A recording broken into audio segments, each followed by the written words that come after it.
Wynwood, Coconut Grove, Kendall, Calle Ocho, Sweetwater, Homestead, cortaditos y coladas, empanadas y croquetas.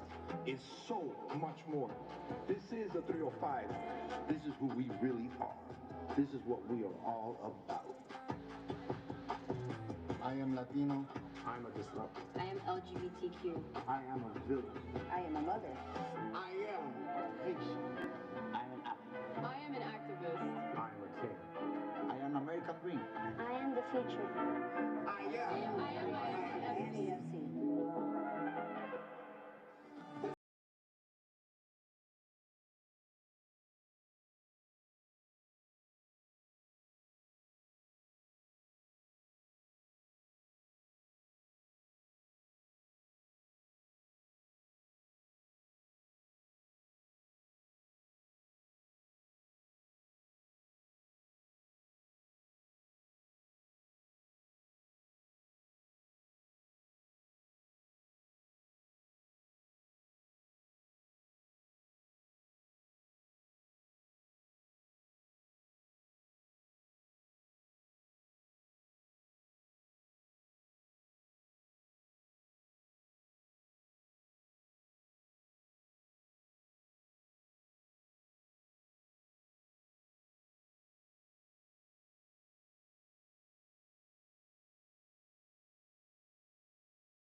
a believer. Someone who aims to exceed all expectations. Someone who leads by example. Someone who leaves it all out on the pitch.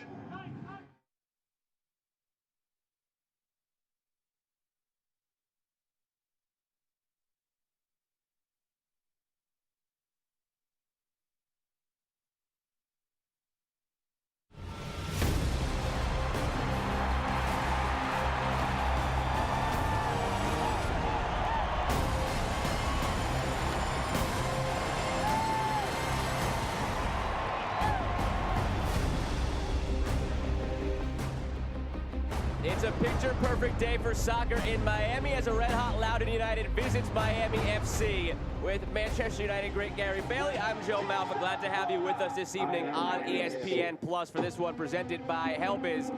And we are here at Ricardo Silva Stadium in Miami.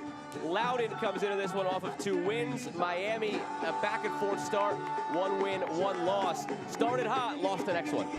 Yeah, they started very hot indeed. Segba's new signing, what a ball in. Josh Perez, diving header, won the lap against New York Red Bulls 2 and looking fantastic. Goes Segba's, plays a 1-2 with Romeo, gets it back, sticks one in the back of the net. Hello for the debut, 1 goal and an assist. They were off to a flying start, but then at Lou City, Del Piccolo, from a ball that shouldn't have been allowed into the box, puts them 1-0 up. And then Ombi, fantastic run, great bit of skill through the keeper's legs, 2-0. Miami brought down to earth, a little bit of a bump, but then Lou City is always a tough place to go to. Anthony Pulis wants some more concentration from the defense, and it's a back line where Mark Segbers was the big offseason addition. He was, and as we saw in that action against New York Red Bulls, the cross for the first goal for Josh Perez, absolutely brilliant. And then scores the second himself with a great run. So we didn't see much of him against Lou City. Hopefully, we'll see a lot more here today against Loudoun. Whatever you knew about Loudoun from last year, get that out of your mind. It's a completely different Loudoun team, and they're off to the races with 2 straight wins. Yeah, that's Tyler Freeman scoring the first of 2. Just before that, we saw Kamani Smith with the goal against Indy that gave them victory. Here's Tyler Freeman with his second. And by the way, scored twice, still doesn't get to start today. And then that wasn't enough. They got another one, Jacob Green, down that right-hand side. Sticks this one just inside the keeper in the near post for a 3-0 victory away at New York Red Bulls 2. A lot of young talent on this Loudoun team, and among them, the number 4 pick in the 2021 draft, Kamani Smith. He's a strong striker up front. Look at him, physically powerful, so he can turn, he can hold the ball up. He's got a bit of pace as well. He's got everything, and he's still young, only 24 years of age, hails from England. about this age, he should be now pushing to get up to the DC United first team. A lot of the Loudoun players from last year made their way up to that DC United first team, 7 in all, but still plenty of talent on this Loudoun side. They begin the season 2-0, looking to make it 3 as they visit Miami FC. Kickoff is just moments away right here on ESPN+.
Some people think Miami is just flamingos and palm trees. And hell yes, we have badass sunsets.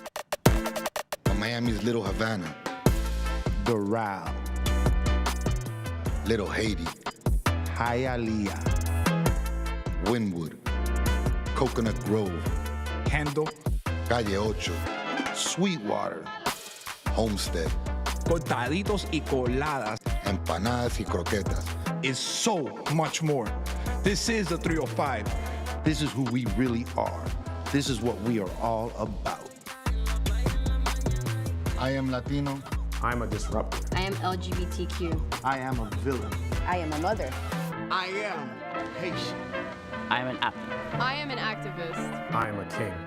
I am American dream. I am the future. I am. I am Miami FC.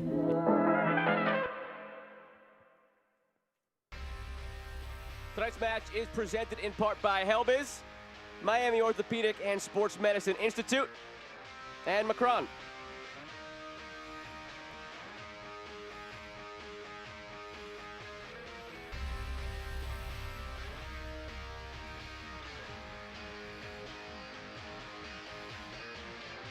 For Miami FC, Luca Antonelli leads the way from the back in this starting 11 that is missing a number of players due to injuries. Tonight's starting lineups are brought to you by Helbiz.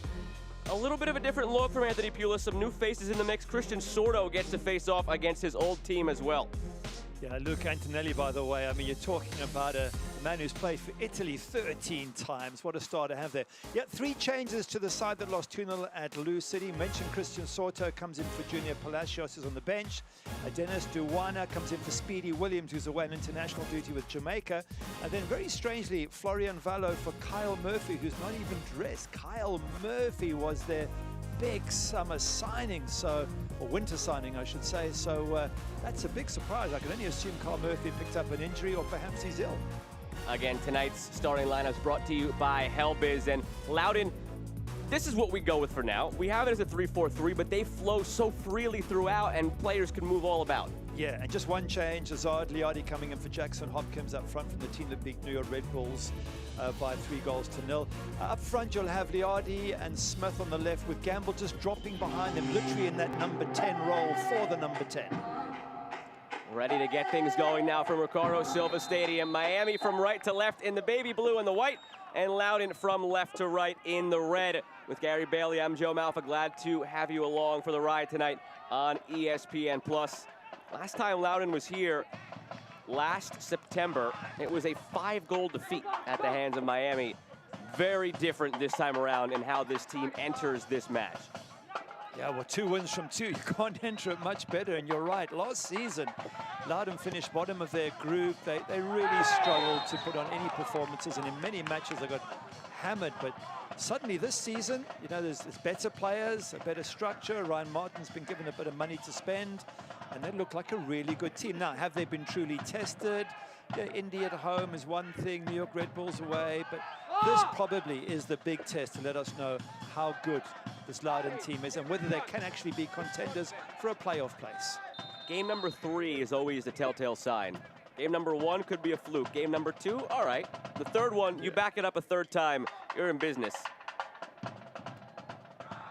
Valo from the free kick doesn't get it by first line of defense, Michael Gamble. Here is Gamble.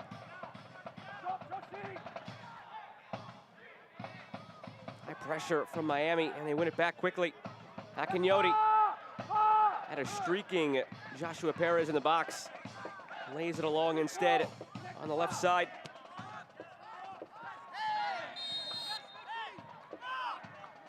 This is an important match for Miami. After the beating by Lou City, Joe, I think it's important that they bounce back. And of course, that's what Anthony Pulis had to say as well. They were really outplayed at Lou City, and I think it's a bit of a blow to confidence, but it's also a little bit of a reminder that you need to pick your game up, and this is going to be a tough season ahead. So looking to see how Miami can control this match and how many good scoring opportunities they can create, because they didn't create any against Lou City.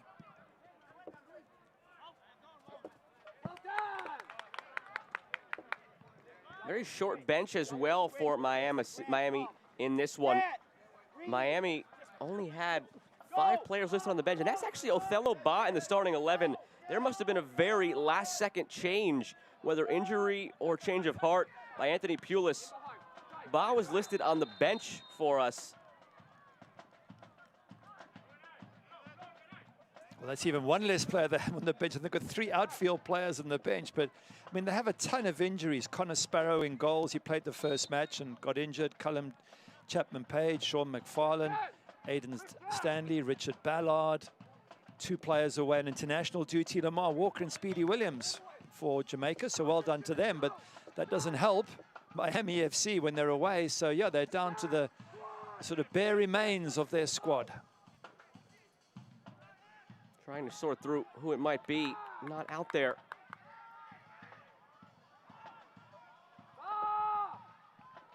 There's Dennis Doana. Here's Valo. Has Ba, uses him. Othello Ba back from injury tonight.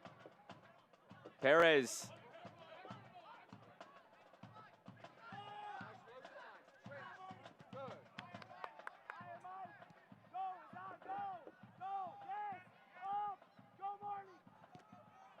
Do you see Pierre De Silva out there, Gary? I'm doing process of elimination here, and he's the only guy who we don't have accounted for, yes, I think, from the starting 11 that we were initially given. I think you might be right there. Well spotted. So scratch Pierre De Silva, insert Othello Ba.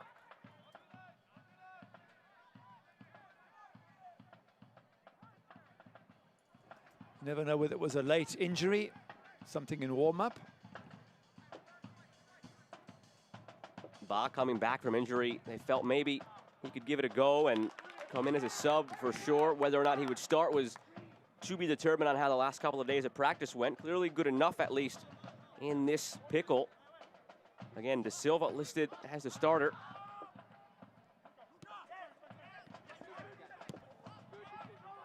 You wonder how that might have rejiggered the lineup as well, as far as the overall formation.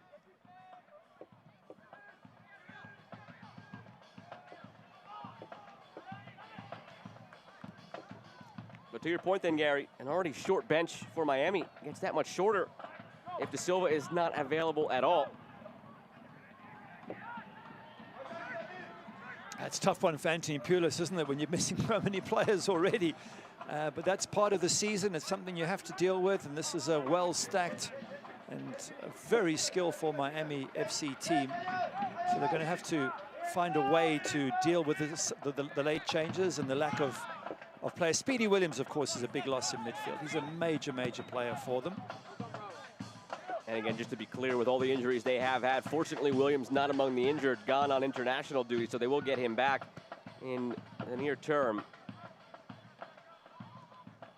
But But to have him away, along with Lamar Walker on international duty right now, makes an already thin team that much thinner. It certainly does. And the thing is that in a second half, most managers want to make a lot of changes, bring on fresh legs. When you've only got 3 outfield players available, we're assuming there's only 3. I don't know if he managed to find somebody else. Maybe there was a youth team player who came to watch the match that he's hauled onto the bench. Here's Ba. Perez lofts it backside. Sorto. Maybe eyes wide open there against his former team. A chance to score the opening goal. And it just sailed on him. Yeah, he's one of the former players. So too is Kyle Murphy, which again is a surprise that he wouldn't have made himself available. As I say, there could be injury or illness. And the flag now goes up on Florian Valot. Take a look at tonight's injury report brought to you by Atlantic Rehab Center. It's a lengthy one for Miami, and that's something that Anthony Pulis hopes can change in the near term.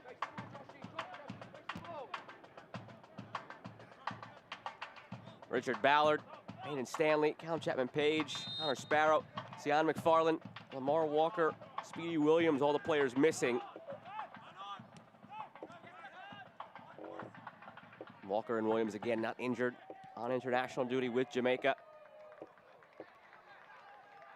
Here's Sorto. Pulis said there's no excuses to make though as far as the depth. Obviously less than ideal to start with so many guys injured and now 2 of their best players away on international duty, but there's only one way to deal with it. He said you accept it, adapt, and move on. Yep. I think he's a very sort of straight-talking guy, Anthony Pulis. Oh, yellow card out already for unnecessary verbals by the sounds of it. Luca Antonelli appears to be the one involved. We have seen this season in the USL some very tough refereeing. I don't know if they've been told to be like this, and I don't mind it, to be honest, but players need to be careful because we've seen a whole rash of red cards.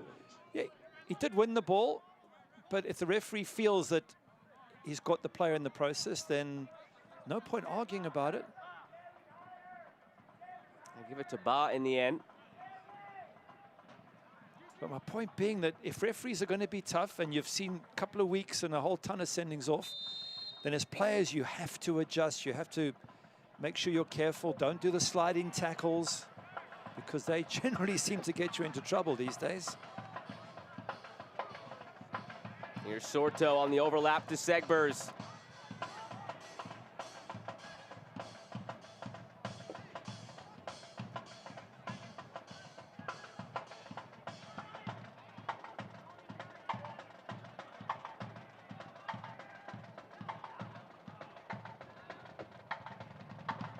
Just picking up on that yellow card, Joe, evidently it was for something he said to the ref. Now, if that's the case, and we've spoken about this before, it's a very soft yellow. It's what I would call a silly yellow, unprofessional. You know, if you're going to get a yellow, bring someone down on the edge of the box when they're in a dangerous position, not for chirping the referee. And we're in that same situation now. Should Othello Bar now just mistime a tackle, second yellow, he's off. And he'll look back at that first one and go, why didn't I keep my mouth shut? And think about the situation. Othello Ba, a last-minute addition to the lineup for Pierre Da Silva. So, again, no official word on whether Da Silva picked up a knock or a last-minute, very last-minute change of heart by Anthony Pulis. But in the event that he's not available, if Ba goes down, now you're down an extra player as well. Yeah, I just think it's so important these days with strict refereeing, and especially in leagues where there's VAR as well. But even here in the USL, just play safe. Don't do anything stupid. Don't get yourself booked unnecessarily. And we have seen a ton of that so far in the first couple of games of the USL. Silly yellow cards. Nice turn by Parks. Had Valot right away, but waited. Turned left instead.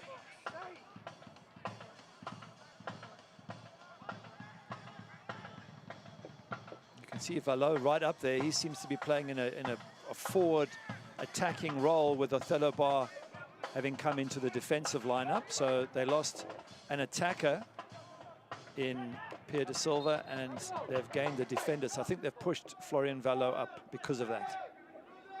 Valot, no stranger to this league. 50 appearances, 11 goals, 10 assists in his time with New York Red Bulls 2. Also plenty of time in MLS the last few years between Red Bulls and Cincinnati. Falls for Sorto on the left foot. It's blocked.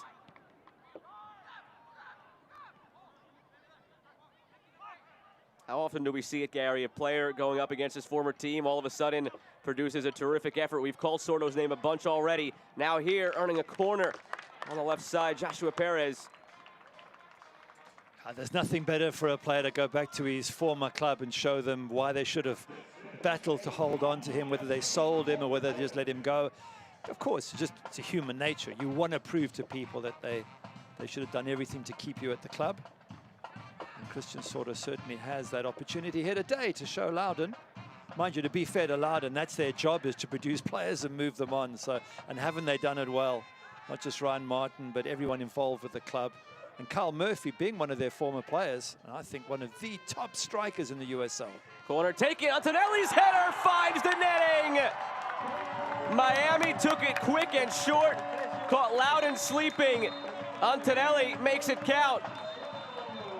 But the celebration short-lived.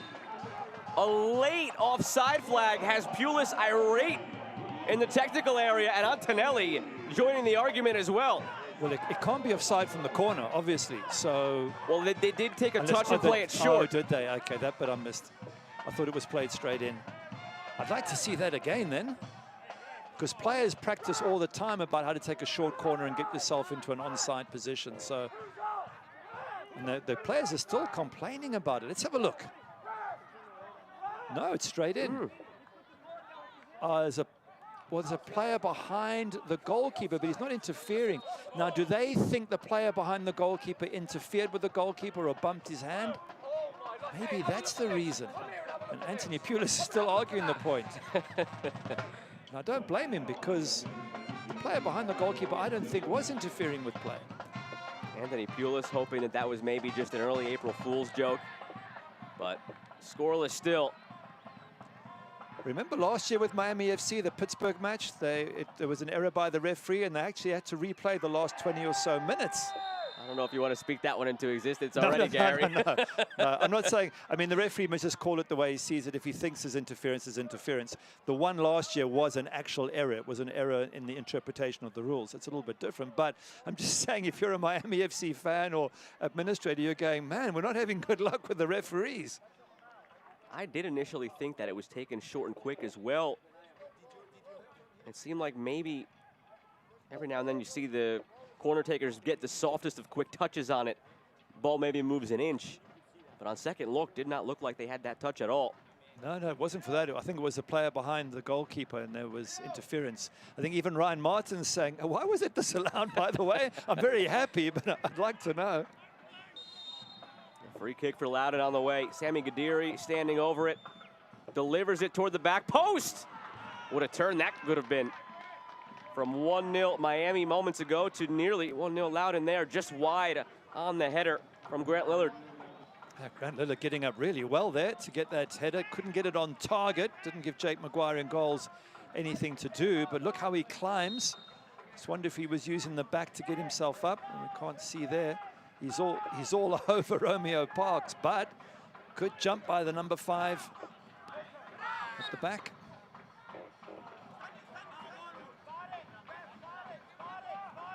We mentioned before the success that Ryan Martin and this Loudoun club has had in terms of sending players into MLS. Last year, 2 players from their preseason roster who they expected to have all season long shined in the preseason. DC United took them for the whole year. And then 5 players throughout the year were promoted as well. And here it seems we have another one of your infamous silly yellows here, Gary. Sammy Gadiri for delaying the restart. Well, if that's the case, that is a silly. That is so unnecessary. Like I say, save your yellows for when you really need them. Don't just give them away. Now, Sammy Gadiri is now also going to be extremely careful of his next tackle. And what it does, Joe, is it makes you think twice whether you should tackle, whether you should get stuck in, because you're on the yellow already.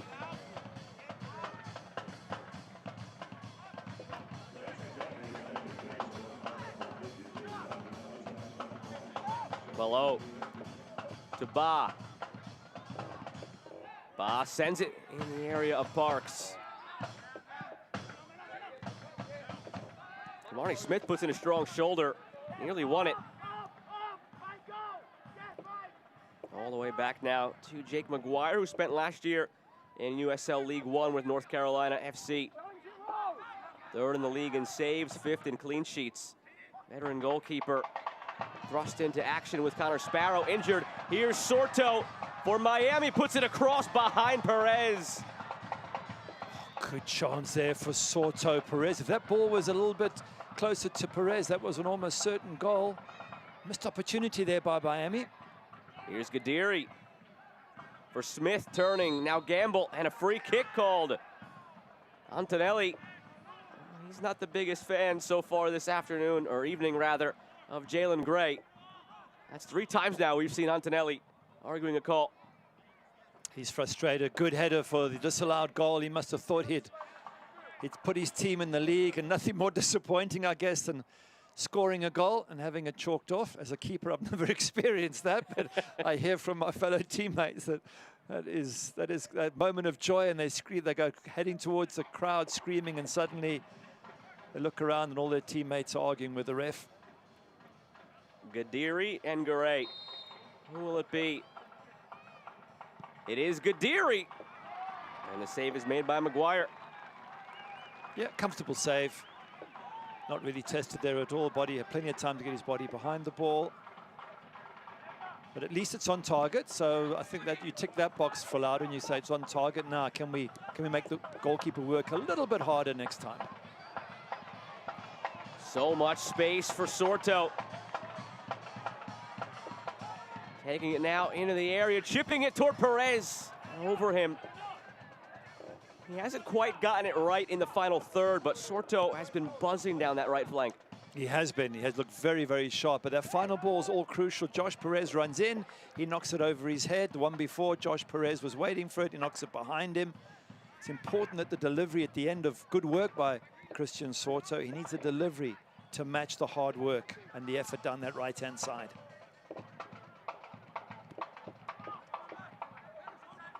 Here's Jacob Green. Overlap from Camarnie Smith.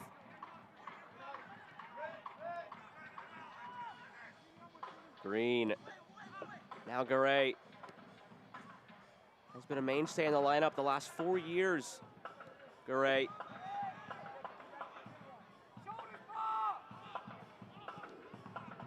Debuted at 15 years of age as an academy player. Now has signed a homegrown deal with DC United, all the while performing week in, week out for Loudoun. A reminder of tonight's injury report brought to you by Atlantic Rehab Center. A slew of players for Miami. Among them, Richie Ballard, Hayden Stanley, also Callum Chapman-Page, Connor Sparrow, Sion McFarlane, and then 2 more players missing, not due to injury, Lamar Walker and Speedy Williams, away with Jamaica in the final batch of World Cup qualifiers. Do you want to add Peter Silva to that? Disappearing from the team sheet just before kickoff? Can't officially say he's out with an injury because we haven't heard anything. That's but true. not in the starting 11 as he was initially. Ba replaced him, and he's on the ball now. Doana called for the foul. He got up thinking he might have earned a free kick for his side, and instead it's going the other way. Yeah, interesting to see Doana. It's his debut. Haven't seen him before. New signing from Albania. He was playing in the pro leagues there. So you wonder what he's going to bring to the midfield, especially when Speedy Williams comes back. That could be a really good and powerful midfield. Akinyodo, Duawani, and Speedy Williams. Hard to find 2 better defensive midfielders in USL Championship to learn from. And Speedy Williams and Bolu Akinyodi. So much experience among the 2 of them. Akinyodi, 6 teams in 8 years, and everywhere he's been in that role, stellar. Green down the right flank. Ba giving chase. Has to be careful on that yellow. And time the challenge well, out for a corner. And you've just picked up on the whole reason why you shouldn't get a silly first yellow. Exactly that, because if he needed to lunge in there outside the box and he wasn't on a yellow, he could have taken the risk. But now he can't. He's got to be so careful.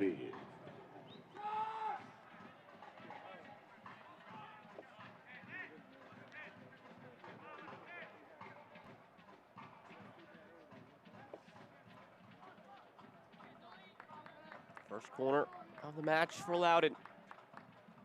It's Gadiri with the in-swinger. Out to the top of the area for a shot. That's blocked. Azad Liadi lined it up.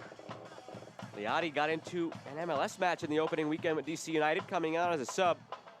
Spent the last couple of years in USL League One with FC Tucson and South Georgia Tormenta FC. Yeah, very impressed to jump from that level into DC United. Was on the bench against Toronto last weekend, and as you mentioned, got 9 minutes against Charlotte. So well done to him. That's a very rare. Normally the rise is from the sort of lower divisions. We see the keeper come and take. Oh, that could be a yellow card just for running in the goalkeeper there from Liadi, as we're talking about him. Because normally you work your way up, USL, then DC United. But he almost sort of jumped the USL bit. Thing is, when the goal, just watching this now, if the goalkeeper gets it, you can't run into him. So let's have a look. He gets it. And if you do that out to an outfield player, wouldn't it be a yellow card? You run into him with your elbow out. I'd imagine. Knock him over. What is it? Free season on goalkeepers. That's it. Azad Liadi is done in the book of Gary Bailey. He went after a goalkeeper. Forget it. Look, to be fair, goalkeepers are fairly well protected these days. So I'm sure he's not bothered. Jake Maguire, goalkeepers normally big, strong, and ugly. So in his case, he's probably good looking, but generally. You check 2 of those 3 boxes. I won't say which 2.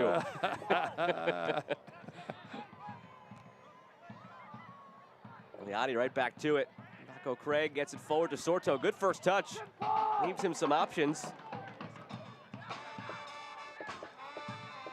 Back to Liadi for a moment. Scored like crazy in League One.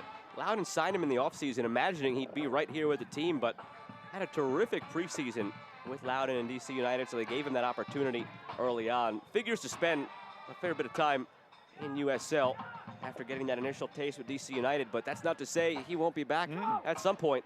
Ryan Martin has a track record for it. Last year, 5 players during the course of the season got promoted. Yeah, Kuda Pietro, one of those that is with that DC United squad now. I think is a fabulous, fabulous talent. Brilliant player.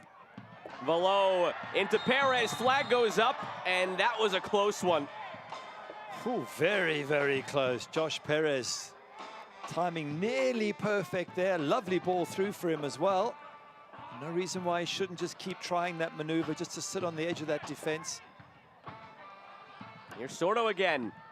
Now Velo. This time Perez stays on. Couldn't get there ahead of Rio Hope Gunn, the captain for Loudoun.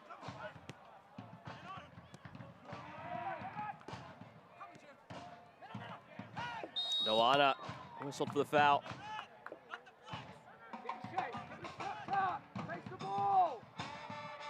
It's something that Miami have in their locker. They've got players up front who are quick and clever with the ball, and as they were last season. I thought last season they were a fabulous side in attack. So much talent, so many players who could slip the ball through and create goals. They just probably weren't defensively tight enough, which is surprising when you look at the likes of Paco Craig at the back. What a good defender he is. But overall, as a defensive unit, they weren't tight enough, unfortunately, for Miami FC.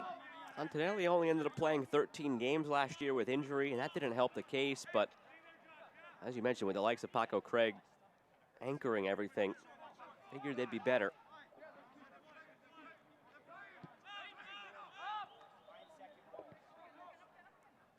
And a look at Ryan Martin. He's done a good job under difficult circumstances, Ryan Martin. Top coach, trying to bring players through and win games. But for the first time in a while, he now has a squad he believes that can do something, that can make the playoffs. Had a bit of extra money brought in because of their successes in promoting players. And also he said that because he's got players into the DC United setup, a lot of fringe players want to join, players who feel that maybe they can still make it to the MLS. Tyler Freeman being one of those, who scored 2 goals last week, still didn't make the starting lineup. I mean, seriously? Sammy Gadiri, another, misplays that one on the far side, but 10 appearances last year in MLS with Inter Miami, 2 of them starts. Rio Hope Gunn, the captain, drafted last year by Orlando, 18 times on the bench, never appeared in a game. Foul goes against Loudoun, but for Ryan Martin, felt that all of those players they were a victim of their circumstance rather than deficient in their talents, and just needed a chance, and a chance that they are now providing this year. Yeah, maybe there's an injury, and maybe there's a player off form. Maybe someone gets sick at the last moment, they throw you in, and suddenly you play well, and then it's up to you from then onwards. And those players you mentioned will feel that given another opportunity, they could still make it into MLS. Called them his second chance players. Talented, ambitious group that they're hoping can have the platform here to go on to bigger and better things. But all the while, as they begin to thrive here, help Loudoun win games and get to the postseason on their own. Absolutely. I never thought I'd be saying Loudoun for postseason last year, because they really did struggle badly. But credit to them for rebuilding. Strike from way out. Sammy Gadiri has not been shy in this one through 27 minutes. Yeah, you got to hit target. Same old story we talk about all the time. It doesn't make much good to stick it over the crossbar, and way over the crossbar at that. You've got to be testing the keepers. They keep it down, bounce it in front of the keeper, maybe try and stick it in the corners, at least make the goalkeeper work.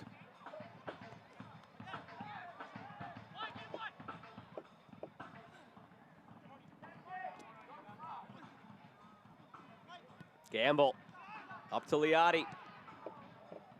Didn't quite catch it cleanly. But some more positive signs from Loudoun in the last few moments getting into the attacking half. Yeah, I'm not seeing Kamani Smith alongside him. That's that'll be concerning for Ryan Martin, because that to me is like they work well together.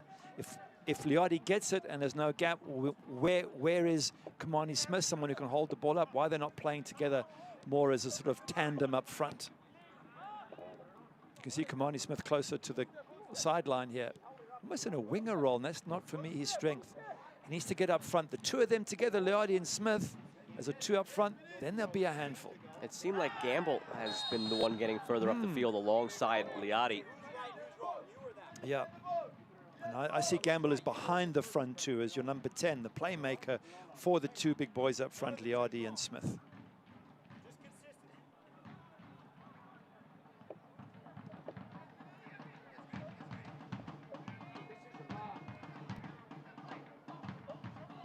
Perez lost it. There was a fun moment of honesty between you and Ryan Martin in our chat this week. You had admitted that it's nice to see them winning a couple of games so you don't have to sugarcoat things on the air. And he turned right around and said, you know what, it's good for me too, because I don't have to duck my head when I walk into the Monday meetings anymore. So all around, a much better vibe for Ryan Martin and Loudoun this year with the early success.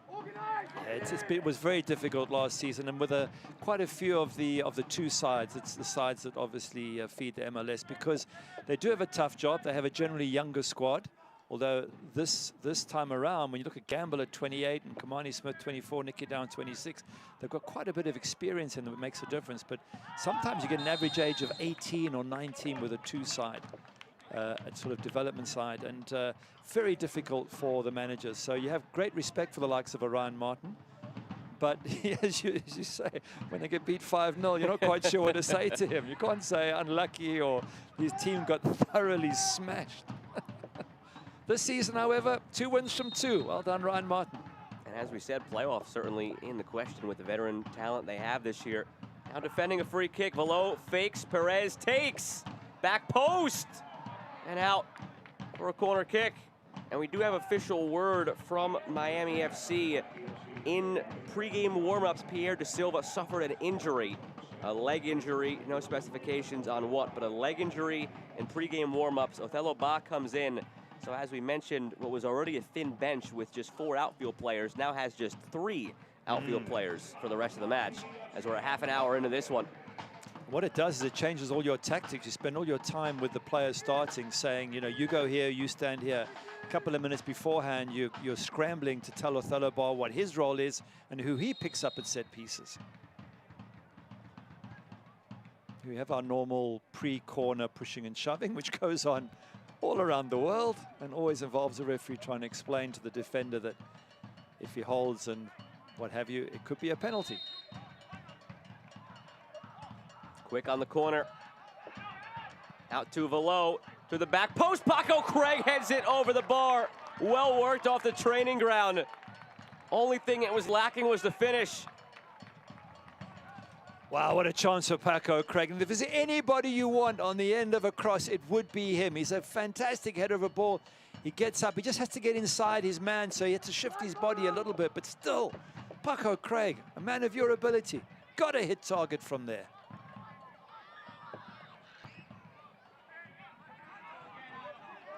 Here's Kamari Smith. Couple of step overs, lays it off. Nicky Downs back for Jacob Green.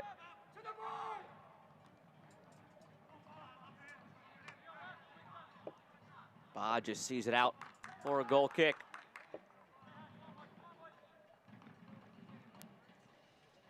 Wow, so disallowed goal from a corner. A header for Paco Craig from a cross that he should have at least forced the keeper into making a save.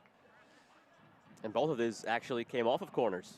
The Antonelli disallowed one, and this one not directly from the corner, but off of the play. That was clearly designed to go to Paco Craig at the back post.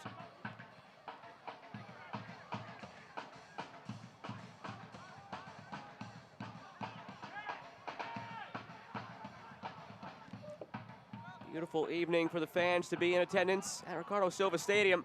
With Gary Bailey, I'm Joe Malfa. Glad to have you along tonight on ESPN+. A 1-1 start for Miami with two opposite results, a 2-0 win, a 2-0 loss. And for Loudoun, 2 straight wins to begin things.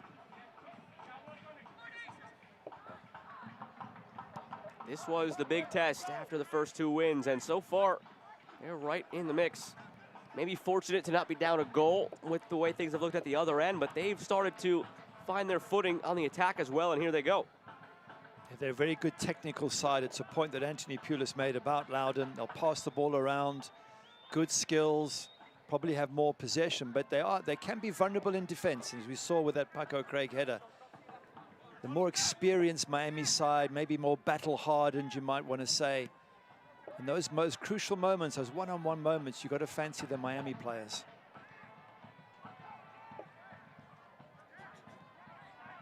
Nicky Downs, 30 appearances last year, 66 overall in his time in USL.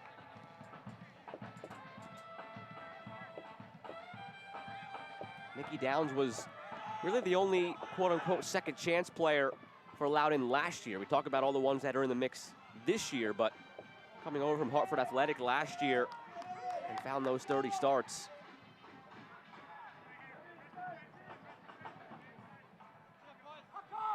A big, tall player, ideal for midfield. He can win the headed ball, come in and set pieces, as well as be technically proficient in midfield with his passing. Parks called for a foul back behind the ball. Looked like he shoved Hope Gund in the back. Parks, one of those new players. 10 newcomers, 14 returning. I think that's good if you're a side. If you can get 14 coming back, you've got the nucleus of players who know each other and played the previous season. And of course, you've got a nice sprinkling of new faces and one of them on the ball. No, this is Othello Bar. I was thinking Mark Segba's on the left-hand side from the previous game. He was in that first game at home on that left-hand side. Mark Segba's with a cross for Josh Perez goal and a goal himself. What a debut and what a performance. Pity yet they have to move him from that left onto the right-hand side. Well, it depends how you look at it for the Miami side, and it depends how he wants to view it as well, Mark Segbers. Last year, with the way the roster was worked for Memphis, he spent the whole year on the right side, but some will say his left side is better, but that's a good problem to have. You could put him on both sides and expect the same production. Yeah, absolutely. But I'm just comparing to that first match against New York Red Bulls. He was bombing up and down that left flank with great effect. Giveaway from Maguire. Here's Smith. Goes down, waved off immediately. Downs. Fouled by Akinyoti. Sets up another free kick opportunity for Loudoun.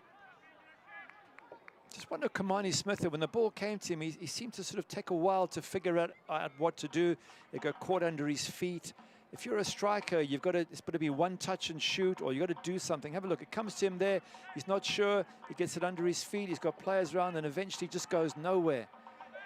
got to move very quickly. Good strikers, they have an instinct. They just, one touch, bang. Let's see what Kamani Smith can do if he gets on the end of a cross from either Sami Khedira. Oh, no, he's in the wall, actually. Just when you talk him Not up. gonna do much from there. And Khedira took the last free kick from right around this spot. It was a secure save for Jake Maguire. Can they go for goal again, or will this be lofted to the middle? On the ground instead, Sarge's shot blocked. That was a great little move, played into Jacob Green, just set it back for Sargis. If that's what they actually meant to do, they nearly pulled it off. Very, very good set piece. Don't see that often from there. The free kick on the ground. Yeah, it's very difficult, can be easily intercepted. So what you got to do is get everybody away from that space, and then they got Jacob Green to run into the space, play it back to Sargis. But you're right, it is technically very difficult. And again, credit to Loudoun for nearly pulling it off.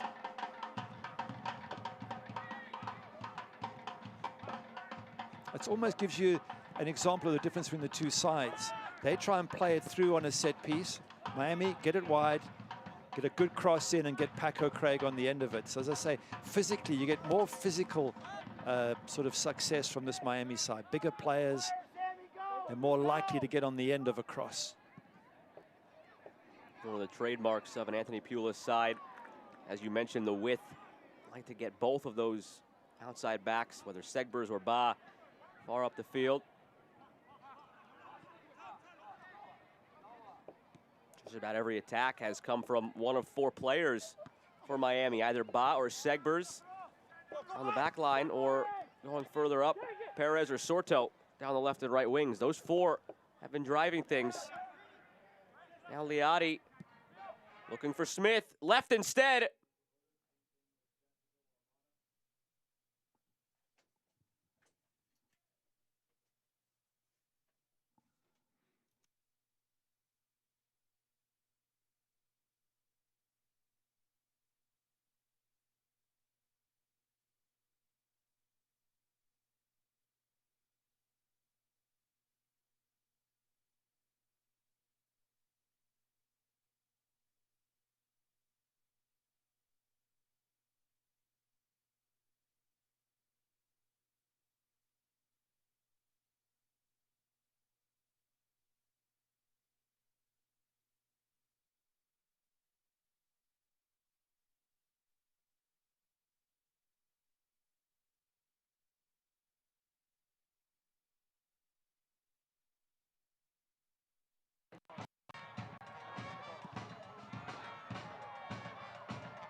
Apologies for the technical difficulties. We are back, still scoreless with a few moments to go here in the first half. We just lost cameras at a crucial moment there. You were just about to raise your voice and describe the shot on goal, and it all went back.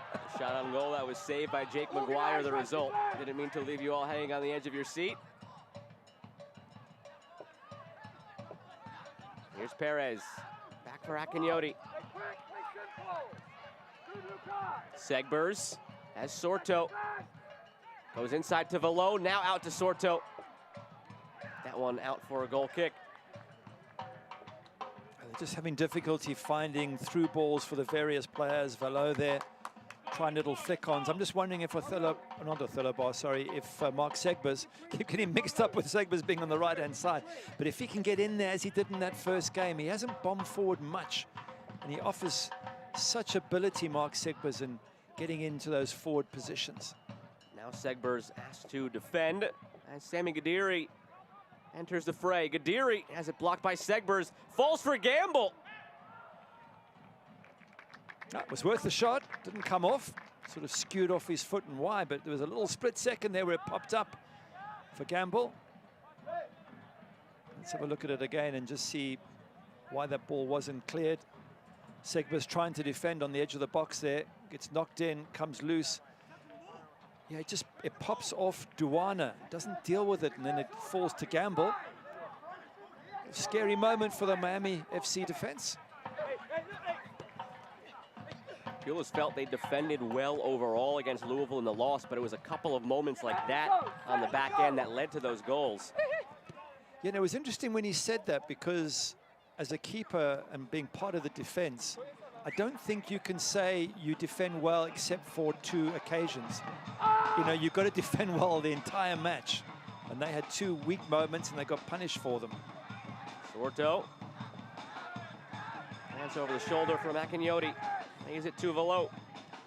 Mind you, we are talking Lou City away. That's never an easy match at Lynn Family Stadium. Good luck. Yeah. Velo cross deflected into the air. Won by Akinyoti. Now Perez. Both wingers for Miami. Maybe lucky to still have them in the fold.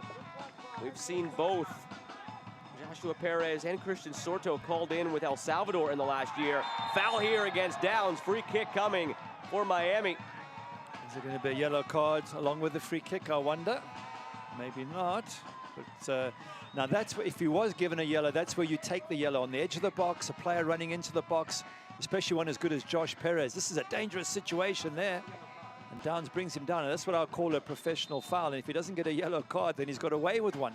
He picked up the yellow. Oh, he did. Okay, well, but it's worth taking. What I'm saying is, you know, and even then, I'm not so sure you'd want to do it. There's other red and white shirts behind you. As a manager, I would say, don't pick up a yellow, because he's got to tread carefully. But if you get it for that as a manager, you can go, well, maybe get it for chirping the referee or kicking the ball away or something like that. Drive you crazy.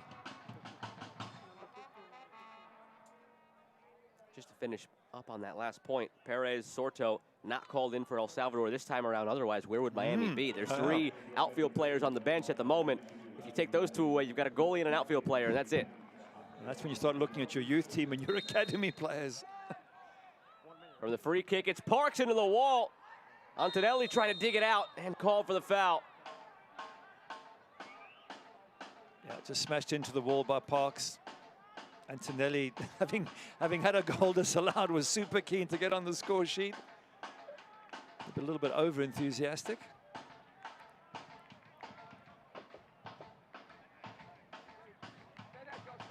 Gotta cut the man some slack. Italy just failed to make the World Cup the other day, and now he has a goal taken away. Maybe his team gets one here, though. Florian Velo slots it inside. Here's Parks. He lost it. Perez keeping it alive. Akinyoti lays it off. Duana puts it wide. Parks just had it caught up in his feet. Seemed like he would have a golden opportunity. Certainly was a golden opportunity. Well done, Valo, for setting it up. And a good turnover ball. Valo wins it. Head up, puts him in. What's he doing? It's a one-touch and hit maneuver. He'll want that back 100 times, because in training, I'm sure it'd be touch and hit back of the net. So well worked by Velo, faking the shot and passing it in. All the hard work was done, but unluckily for Romeo Parks, could have made a name for himself as part of the legends of Miami scoring goals, but that one unfortunately went to begging. 1 minute of added time here at the end of the first half.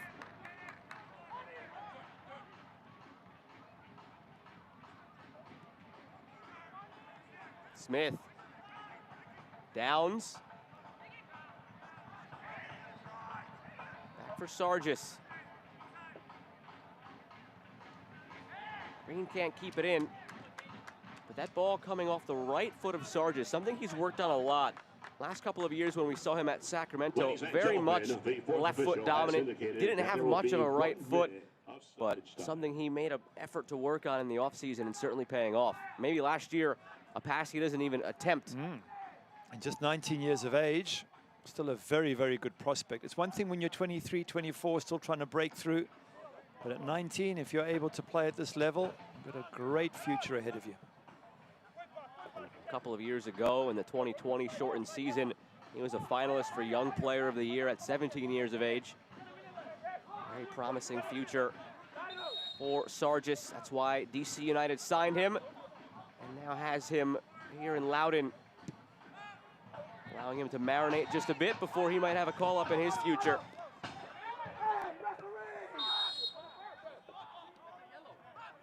I was just comparing Sargis for a second with the other side, and Antonelli at 35 and a former Italian international, having done it all. You've got the two extremes on the pitch at the moment.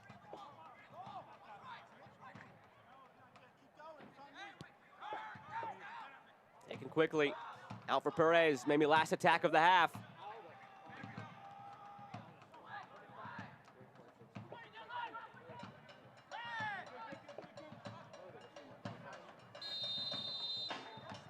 And that whistle brings us to the end of the first 45. A lot of action back and forth between these teams, but no goals to show for it on the scoreboard. Antonelli thought he had one, but it was disallowed for offside. Yeah, he had one disallowed. Paco Craig had a header that should have been a goal, or at least have forced the keeper into a save. And then Parks just towards the end there, inside the box, the keeper in his sights and can't quite control the ball, as Anthony Pulis is discussing why that goal was disallowed. But as it is, Miami haven't got the breakthrough as yet. Antonelli still having some words as he is walking off the field. A couple of calls or non-calls in that first half set him off just a bit. We're back in a moment here from Ricardo Silva Stadium, where it's scoreless between Miami and Loudoun. These two teams maybe figuring to be in the playoff mix. Loudoun the surprise of those two after a 2-0 start, but making a bid for a third straight win. It's scoreless at the break.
I am determined. I am a dreamer. I am a Jamaican. I am Peruano. I am Italian. I am relentless. I am an animal. I am French. I am a Geta diamond. I am resilient.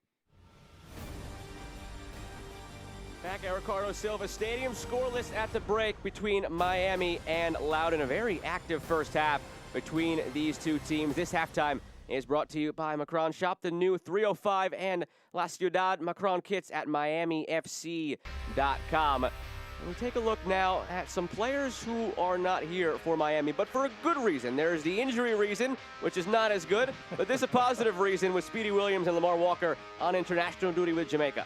Speedy Williams, such a good player from midfield, a scorer as well as a man who can stop attacks. And then Lamar Walker, a natural finish. Look at the skills there. Absolutely stunning from both players. Lamar Walker and the dance that goes with it. It's always maybe bittersweet as a coach. You see them go onto international duty, but you wish they were in the lineup on a night like tonight, especially with how thin the roster is due to all the injuries for Miami. Now on the other side for Loudoun, 5 players who have been in MLS and are now here as part of those second chance players we spoke about in the first half. Yeah, players with a lot of potential that need to take it up one level. We need to see more from them. Gamble playing in that number 10 position. He's been floating around the edge of the box. Haven't seen him do enough. Sami Guediri, yeah, 1 or 2 decent free kicks in. Kamani Smith, again, not sharp enough around the edge of the box. And Hope Gund, at least he's leading from the back as captain, but I think he might have been the one that Paco Craig got around for the header. So each one of them has to sort of take their ability up one level if they're going to make it for DC United. And we want to bring you back to the starting lineups in this one just because we do have that last-minute change that initially was not reflected. We were told that Pierre da Silva picked up a last-minute leg injury. That's why Othello Ba came into the mix. Those lineups brought to you by Helbiz. And Ba has turned himself in pretty active first half. Picked up a silly yellow just a couple of minutes into the game. But after that, turned on the Jets and ran up and down that left wing, creating a few chances for Miami. Yeah, and Soto isn't at the left back. They just put him in there initially, but he's now moved up more into the right wing back position. But yeah, sudden late changes always make it difficult for the manager having to rearrange his side. And then Gamble, we mentioned the number 10 here, plays just behind 17 and 18. Although, as you pointed out, he actually has spent quite a lot of time in that sort of forward, almost that center forward role. But I don't think that's where they want to play him. Lineups again presented to you by Helbiz. There were no changes for Loudoun in that first half or at the very beginning of the game as there were for Miami. But just a reminder on their side as well for a Ryan Martin-led side that currently is looking significantly different than they did last year. Last year on this field, they lost by 5 goals. Now this year they begin the season with 2 wins, and they're right here in a 0-0 game at half against Miami. We're back in a moment with a look around USL Championship right here. It's scoreless between Miami and Loudoun.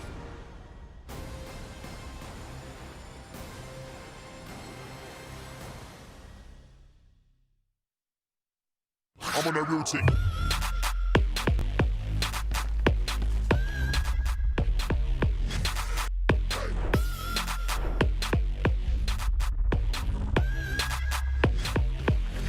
I'm on that routine.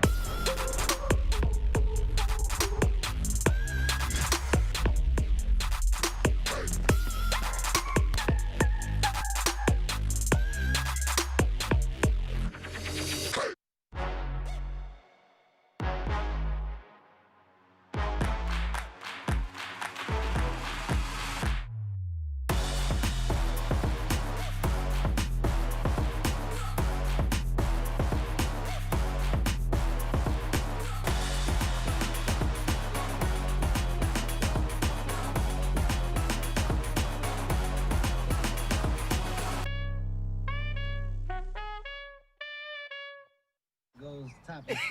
I mean, yeah, let's talk about today we're gonna go topics. Roll it down. I am. You don't need a car to listen to Sirius XM. You can listen anywhere. You know that, right? What?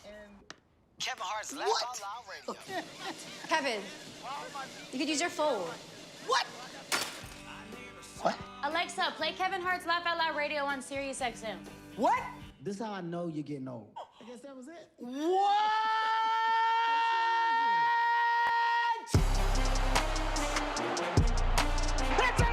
San Diego Demon! Watch the money, and for Among, crashing in, there it is! First of the year for San Diego! And it's into the back of the net! El Paso! Far corner and it's in! What a goal! Are you watching Football Americas?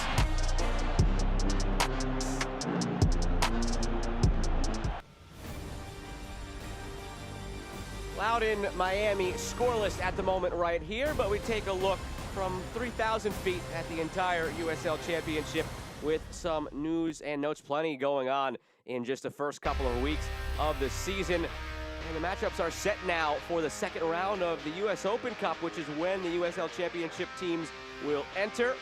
USL Super League announcing the August to June calendar beginning in 2023.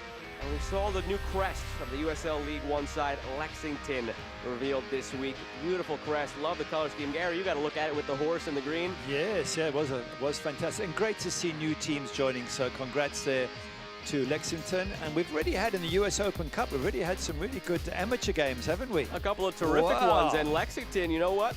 We start looking ahead. Louisville, Lexington. Could we get a future Kentucky matchup in the US Open Cup down the line with those two teams going up against each other? Take a look now at the upcoming schedule from around the league. A very busy Saturday throughout. Started off at 4 p.m. and it continues all the way through the evening hours as we travel out west. Las Vegas Lights, what's gotten into them? They have a couple of wins already to begin the season, including over Phoenix and El Paso. Wow. If you would have told somebody from last year that Vegas and Loudoun would be near the top of the standings through a couple of weeks, I think they would have probably asked you to maybe lay off whatever, you know where I'm going with that. I go. And then on top of that El Paso would be at the bottom somewhere, having won their group last year. I mean, it's been an amazingly exciting and surprising start to this season. Oakland Roots hosting Monterey Bay FC this evening as well. The birth of a new California rivalry, potentially. And Phoenix San Diego, speaking of rivalries out west, that one has been bitter over the last couple of years. It's seen Phoenix win in San Diego. It's seen San Diego win in Phoenix. It's seen both teams score last-second goals in stoppage time. It's had basically everything. And those two meet again tonight at 10:30. Look at the scoreboard for some of the games in action and that have concluded so far. A 1-1 draw between Phoenix and Detroit, and plenty going on elsewhere. Tampa Bay down 1-0 as well in their match at home this evening. In the 11 up in the rivalry game against Louisville. Yeah, I'm just looking at Detroit. Well done to get a draw at home to Pittsburgh. You know, you never know how a team coming up from the division below is gonna fare. Well, that's a fantastic result. Indy, I mean, it is only 26 minutes, but hell, to be ahead against Louisville City, that's a surprise. Orange County, the champions. I think that's a decent draw away at New Mexico United. And Hartford Athletic actually also just went up 1-0 over Tampa Bay as well. So a pair of road teams against Eastern Conference powerhouses that have leads on the road. And we'll see how the rest of this one goes. No road team with a lead in this one. It's scoreless between Miami and Loudoun. Kick of the second half is just moments away.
I am determined. I am a dreamer. I am a Jamaican. I am Peruano. I am Italian. I am relentless. I am an animal. I am French. I get the diamond. I am resilient.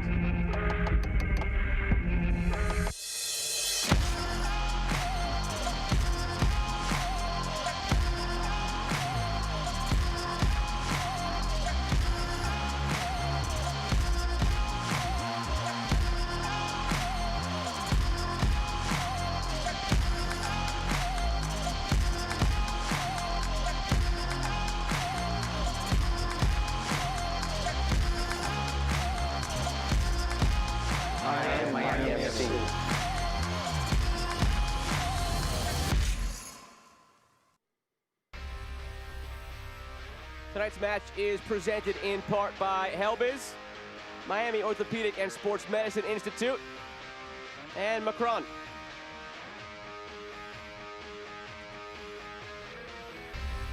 And it is scoreless at the moment between Loudoun and Miami on a beautiful evening in Miami. Opportunities for both teams in that half. Let me take a look now at the first half highlights in this one, brought to you by Helbiz Live. And there were chances mostly for Miami FC, and they really should be ahead. Here's one for Loudoun, just floated in. Big number 5 there, Grant Lillard getting up fairly well, but doesn't get the header on target. And the goalkeeper was at the near post to deal with it if it had been on target. But then I think it was pretty much Miami. Ball in here, flicked onto the far post, and a clash of bodies. But that wasn't the real drama. The real drama was the disallowed goal. And that came from Luca Antonelli, and that was what all the arguments were about at half-time. Here's Loudoun on the front foot again, just trying to get the ball in. It comes to Gamble, and he just has a little bit of a stab at the ball, but can't get it on target. And it kept going back and forth throughout the half. But in the end, nothing for either side. A reminder that tonight's match is brought to you by Helbiz. Here we are at Ricardo Silva Stadium in Miami, Florida, where it's scoreless between Loudoun and Miami.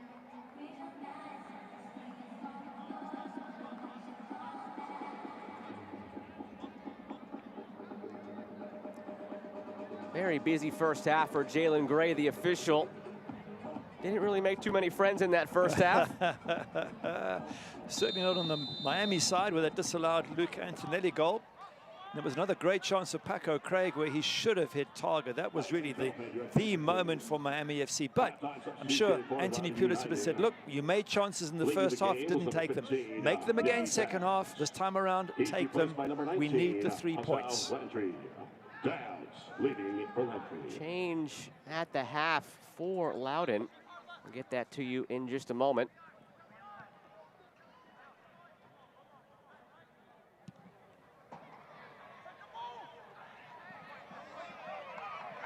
Perez down the left side.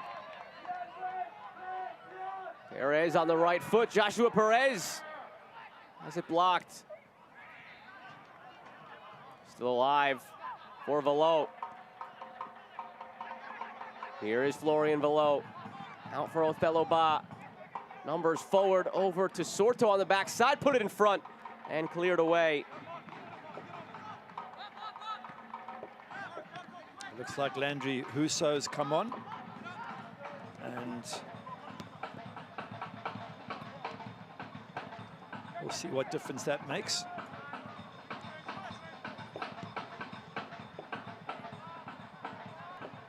Landry Husso for Nicky Downs. The change.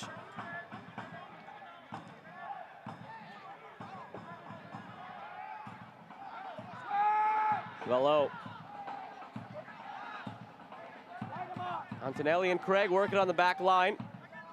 Craig was a big part of integrating Antonelli last year. The only other player who spoke Italian last year was Paco Craig. Antonelli hadn't yet mastered English. Now that could have possibly changed in the last 5 months, but Paco Craig at least can speak to him in the native tongue. Yeah, not easy when you speak different languages. Everything you say in terms of man on, hold the ball, all those things. If you speak Italian, you don't speak English, and everybody else is speaking a different language, it takes a little bit of time to settle in. But again, I mean, you're talking Luca Antonelli, come on. 13 caps for Italy, mind you.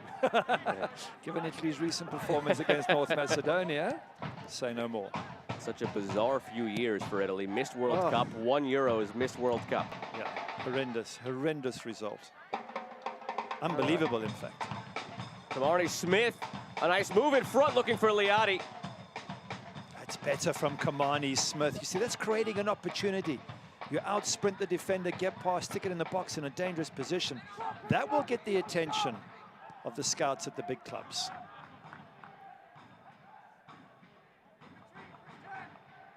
Paco Craig, beyond just the Italian with Antonelli, speaks Spanish as well. Ariel Martinez, remember from last year's team, only spoke Spanish, so it was Paco Craig doing everything he could in Spanish, English, and Italian to keep everybody on the same page.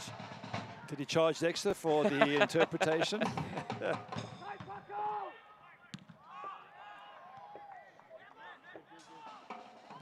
Gamble to Gadiri. Shot attempt is deflected, and the flag comes up. Andrew Husso on the shot, trickled through, but offside was Azad Liati. Anthony Pulis got to be a little bit worried at this stage at home. Having just come off a loss to Loose City, you've got to get a result. You're under pressure.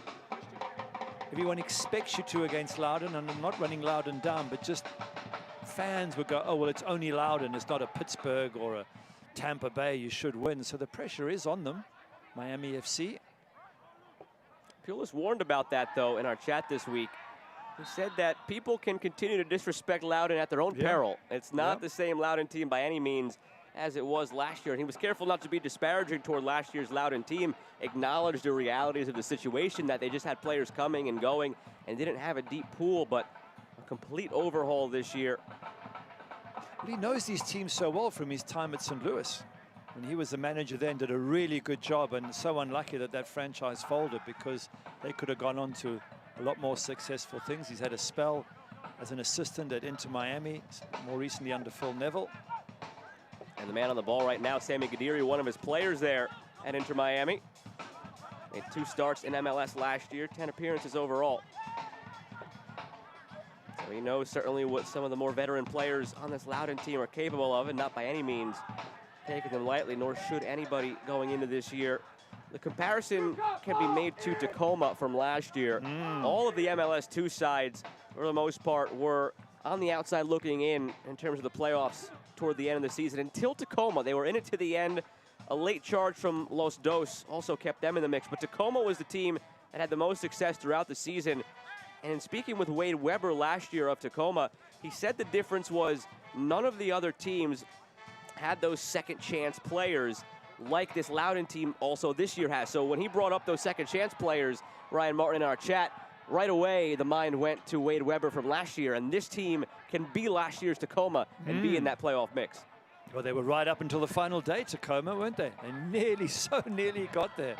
Was their final match away at Phoenix Rising? They needed to beat Phoenix on the last day and have Orange County also beat Los Dos and Oakland lose to Sporting Kansas City. Two of those things happened. Rather, sorry, one of them, I was right the first time. They didn't beat Phoenix. Yeah. LA did lose to Orange County, but Oakland also beat Sporting Kansas City. That was a great final day before the playoffs were decided. Got a funny feeling that if Loudoun keep playing the way they are, they might find themselves in the playoff, which would be a hell of an achievement.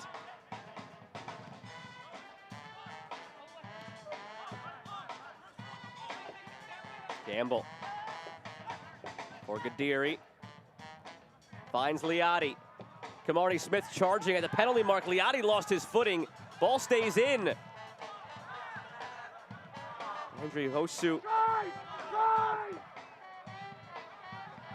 able to get that shot on target, and Miami able to bring it the other way.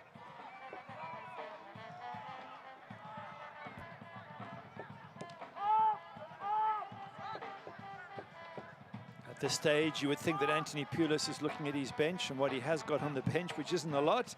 Ben Ofemu, Adonai Jareed, and Junior Palacios. I'm wondering, do I bring them on at any stage? Do I bring fresh legs on? I don't think he will, because his team is quite thin. If he had players on the bench, it could really make a difference. And I'm not, with no disrespect to those 3 players, but they wouldn't be his first choice on the bench. But I think he will bring them on at some stage. He will chuck them on for fresh legs, maybe in about 15, 20 minutes time. You run the risk of bringing those fellas on too early, and then, knock on wood, you pick up another injury, and you're left with nobody else to bring in the match.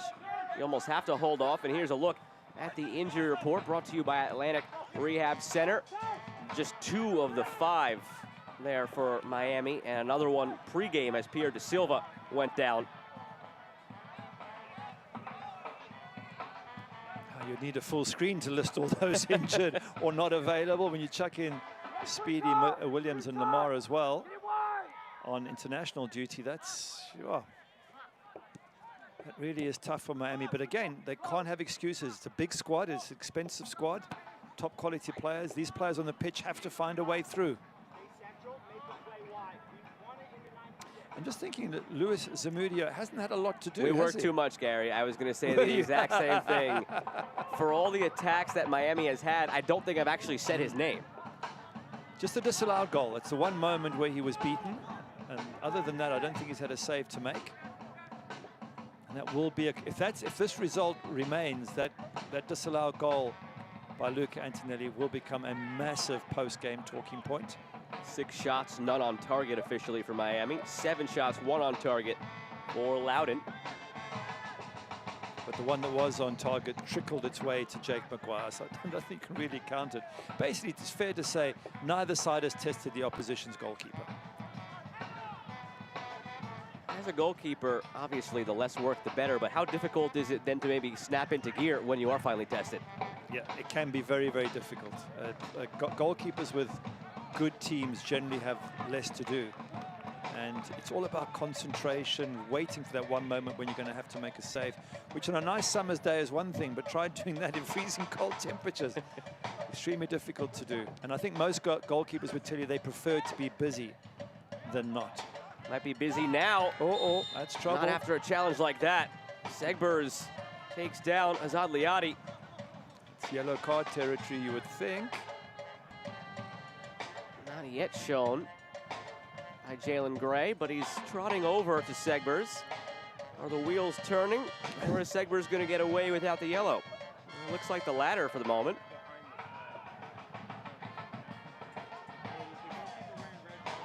This is the 3rd free kick from just about the same spot on the field now for Gadiri. First one was a shot that was saved. Second one was that nice attempt at the pass on the ground. What will try number 3 have in store? This one floated toward the back of the 6. Save made by Maguire. That is a wonderful save there from Jake Maguire. Where was the marking? There were 4 red and white shirts getting through there. In the end, Azad Liadi getting the header. Have a look here. They're just queuing up, 3, 4 of them. In the end, the goalkeeper makes a wonderful, wonderful save with his right hand. Great reflexes, great strength.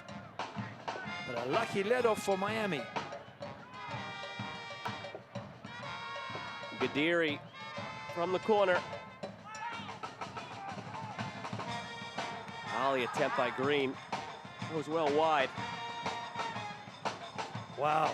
Okay, well, it was first half. There was a couple of chances for Miami. I think those chances have leveled up now because that was a great, great chance for Loudoun. And a good save from Jake Maguire.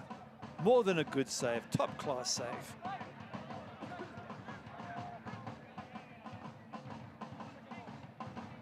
I wonder with Connor Sparrow injured, when Sparrow gets fit, if he keeps playing like this, Jake Maguire, who's going to be the choice for number 1 position? He's a very good extra option to have, more than capable of starting. Plenty of experience, some abroad in Sweden, some right here in USL Championship with Bethlehem Steel, where he started almost 50 games, and then last year, the starter of the entire season with North Carolina in USL League 1, where he ranked 3rd in the league in saves. Here's Gadiri. Segbers a little yank from behind. And it's out for a corner. Segbers lucky there. It was a yank which, had the player have gone down, would have been an automatic yellow card, but give Gadiri credit. He stayed on his feet. Good skills as well on the 21 there.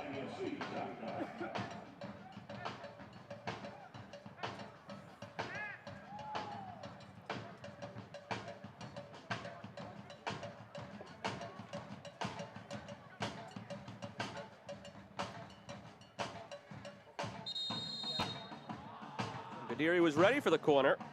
I think there's more pushing and shoving in the box.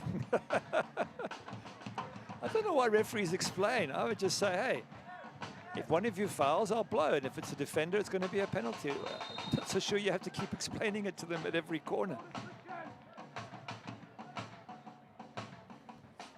Gadiri. It's twice in a row with a good ball. Russo's volley blocked. Whistle back behind the play. Jake Maguire, the goalkeeper, coming and flapping for that one. Came for the cross, didn't get close to it. Not sure what's happening here.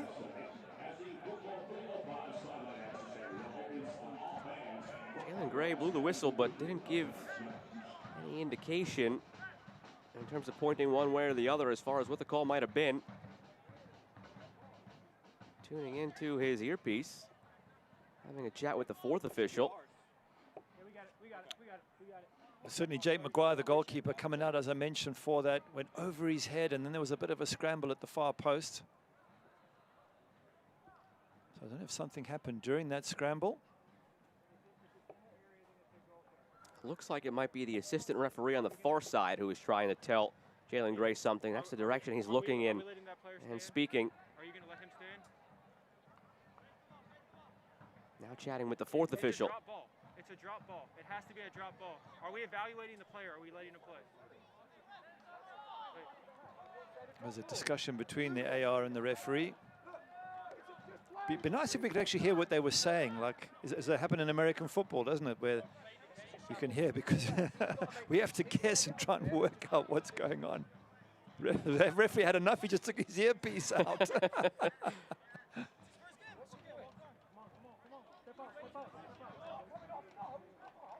It looks like it's going to be a drop ball at the end of the day, just for Maguire to pick up.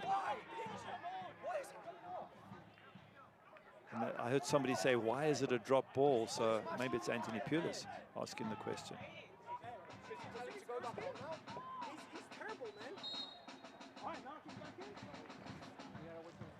There it is. Drop ball to the goalkeeper it is. Whatever the case was, that's the end result. It took a long time for Jalen Gray to figure out what to do there. Sort of slowed the game down a little bit. Well, we're at the hour mark now. It's scoreless between Miami and Loudoun. My only guess is Florian Below was told to come off the field. If one of the officials maybe saw that he got contacted in the head on that play in the box and wanted him to come off before coming back on. Best guess I have, because Below still has not been waved back onto the field. He hasn't been called back into the game. I mean, that's also very strange that the referee waited quite a long time before allowing Below back into the game. Well, it is 0-0, but if you want a player to come on the pitch and change things, there is a player on the bench for Loudoun who scored twice in his last match. You are driving this man's bus. Tyler Freeman, 2 goals against New York Red Bulls in the 62 minutes in which he played. I guess we'll be seeing Tyler Freeman at some stage. Romeo Parks picked up a yellow card somewhere in that melee.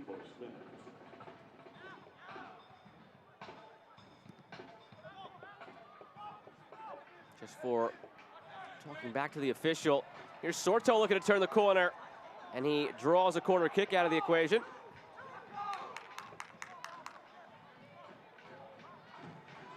This is a Miami FC corner kick. Corners have been the most dangerous area for Miami. The disallowed goal from the corner. The Paco Craig free header over the bar off of the corner. Yep, you're 100% correct. And with the likes of Paco Craig there and Luke Antonetti, you've got some big units in that box. Some questionable defending going on around those players. Defenders have to be careful not to give a penalty away. Taken short again. Sorto flips it toward Perez. That one didn't quite work out in the same way the earlier corners did. But a free kick on the way for Miami. Substitute on the way when they have an opportunity. Adonijah Reed getting set to check in. We're told it'll be for Joshua Perez. It's getting a bit chippy now, isn't it? Frustration from the Miami FC side. Josh. Here is confirmation of that sub. Reed in, Perez out. Chris.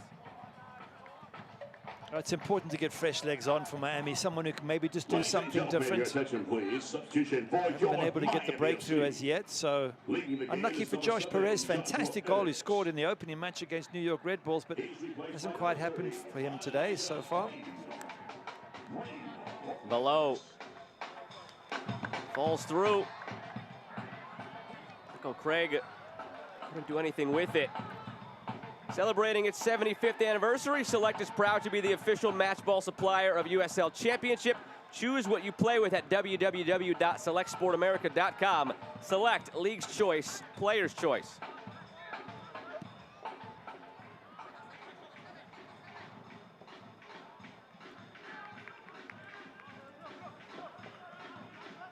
They've got Adonijah Reed down that right-hand side, an attack in that sort of right wing position. Parks still with it.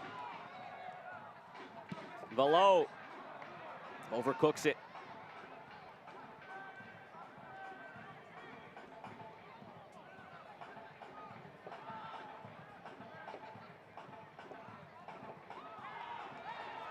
The USL Championship on ESPN moves into April. San Diego Loyal welcomes El Paso Locomotive for an early season showdown Sunday, April 3rd at 5 p.m. Eastern Time on ESPN Deportes.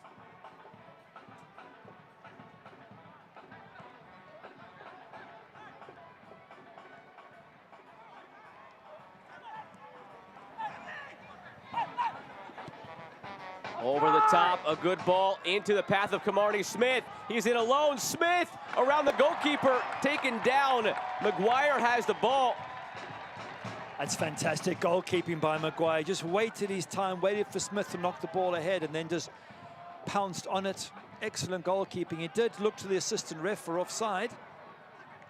And then good goalkeeping on the other side from Luis Zamudio. There was a hint of offside, wasn't there, from Camarney Smith? All the defenders had their hands up, so did the keeper as well. But the keeper doing his job and pouncing on the ball.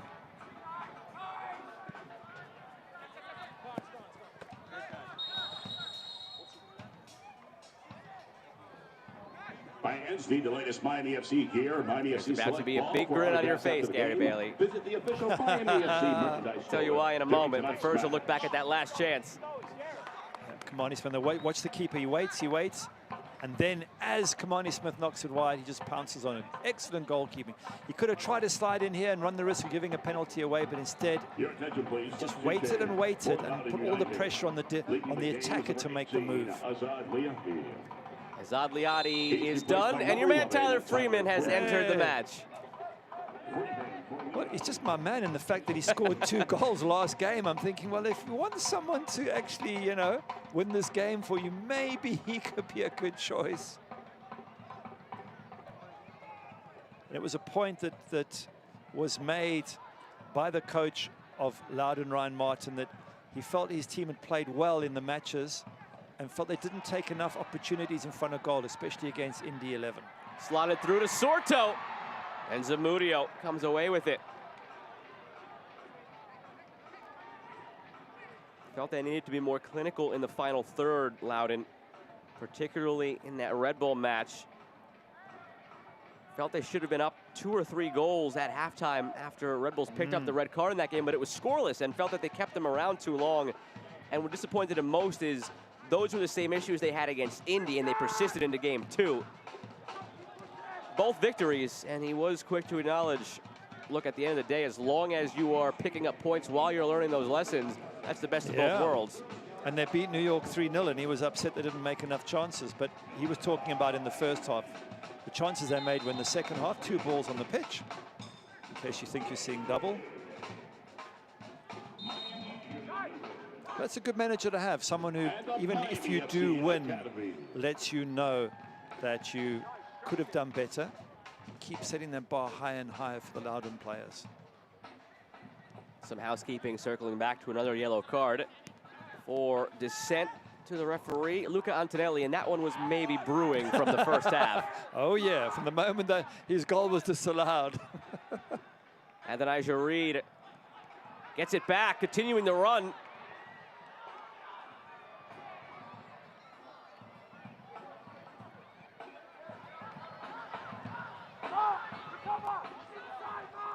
Andrew Husso. The run coming from Freeman. It's sent his way. Freeman back towards Smith. Camarney Smith's acrobatic effort as he slides to the ground comes up short into the arms of Jake Maguire. Straight away, Freeman being creative and posing a threat to that Miami defense. And we're getting to the point where you have to say Loudoun really have got a good side. They come to Miami and at this stage hold them to a 0-0 draw. A much improved team from last season, that's for certain. But But again, if you look at the age of the players, I think a lot of them are senior players. They're not all youngsters now, and I think that makes a big, big difference. Out wide for Green. Back in for Garay. Now Gamble, and one back by Miami.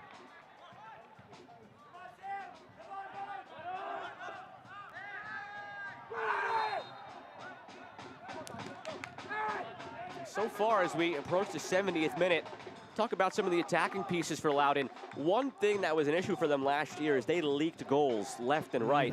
We are 90, 90, 70, that's 250 minutes into this season, and they have not conceded a goal. Yep, good point. And if you're good defensively, and they're good defensively all over, from the big boys up front closing down, like Kamani Smith done a really good job trying to close the big centre backs down and stop them from spreading the ball around. It's an excellent defensive performance so far. And if you don't give goals away, as they always say, you're going to win more games and lose them. Well, you won't lose any. win more games and draw them. And you've got every chance of making the playoffs. And that's what every manager tries to get. There's a defense that doesn't leak any goals. Easier said than done. Here's Segbers trying to change that from the Loudoun side. Segbers still with it. A terrific run from Segbers. Slots it through, wanted it back. And Romeo Parks couldn't get it there. Once it came to Romeo Parks, does he need to try and play it back to Segbers? Could he not just turn and get a shot on goal? It's a great run by Segbers. What I was asking for first half, what he did so well in the first game against New York Red Bulls. He's probably the best striker they've got with his deep runs. I just felt Romeo could have just taken that ball and turned himself.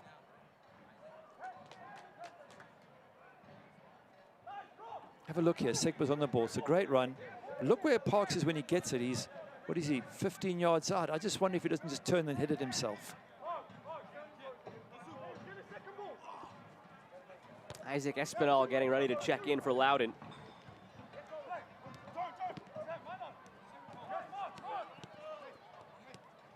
He would be their third substitution.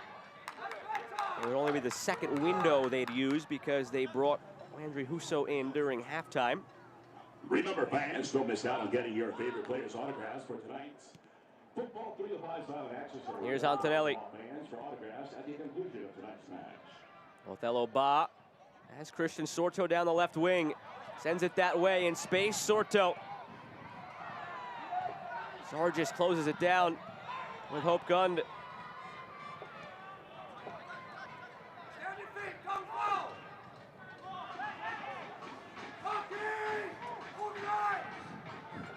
Don't miss a minute of the action in 2022, whether your club is on the road or at home.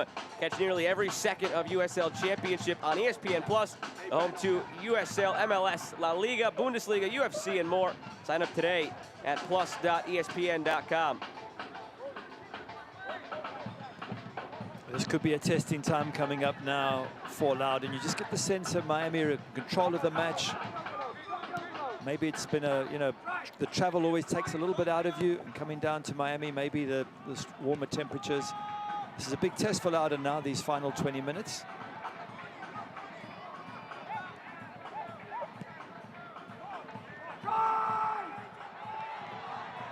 Ba has it blocked.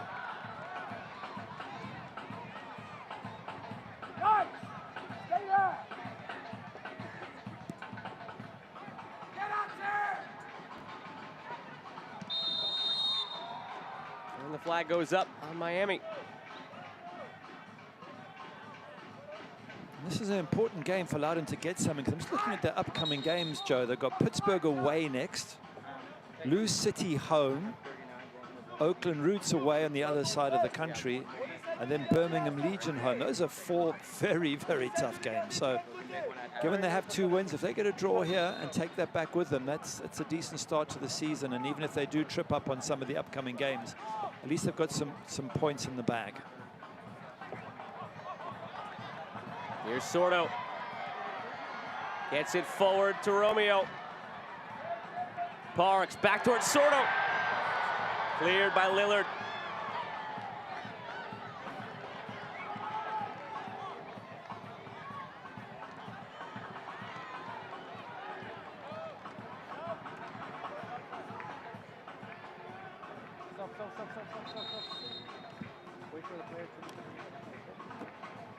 Isaac Espinal entering the match for Camarnie Smith.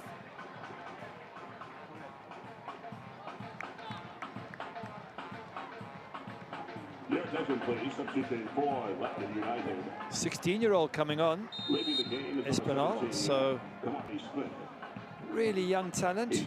Wish him well at that age. Only had 16 minutes against New York Red Bulls too. That's the only part he's played so far this season.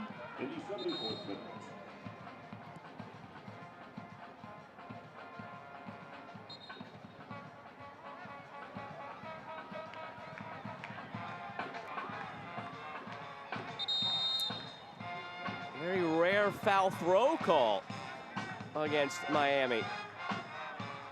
You're right. Very few referees give foul throws anymore.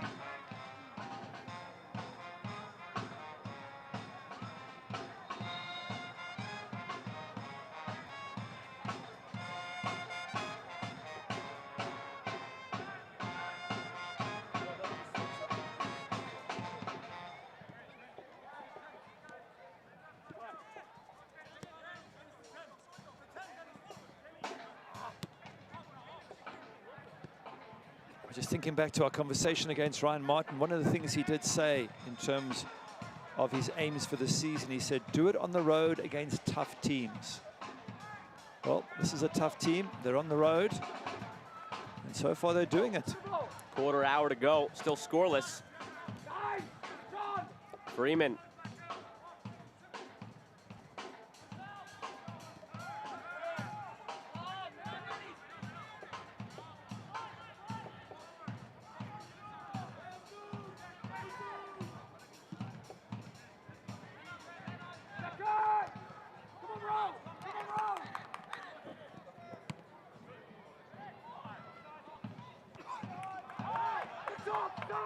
So Craig coming through strong on that one.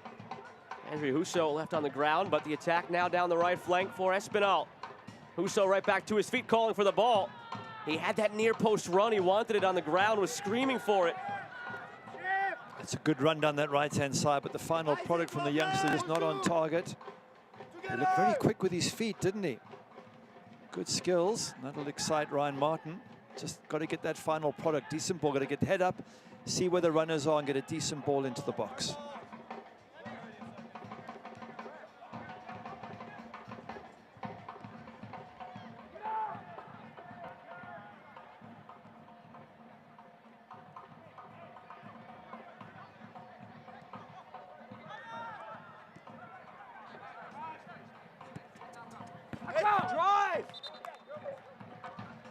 See, Anthony Poulos is trying to move things along there. Doesn't seem to be quite the urgency in this Miami FC side that you would think they need. Maybe they just feel they've still got enough time in which to get the deciding goal.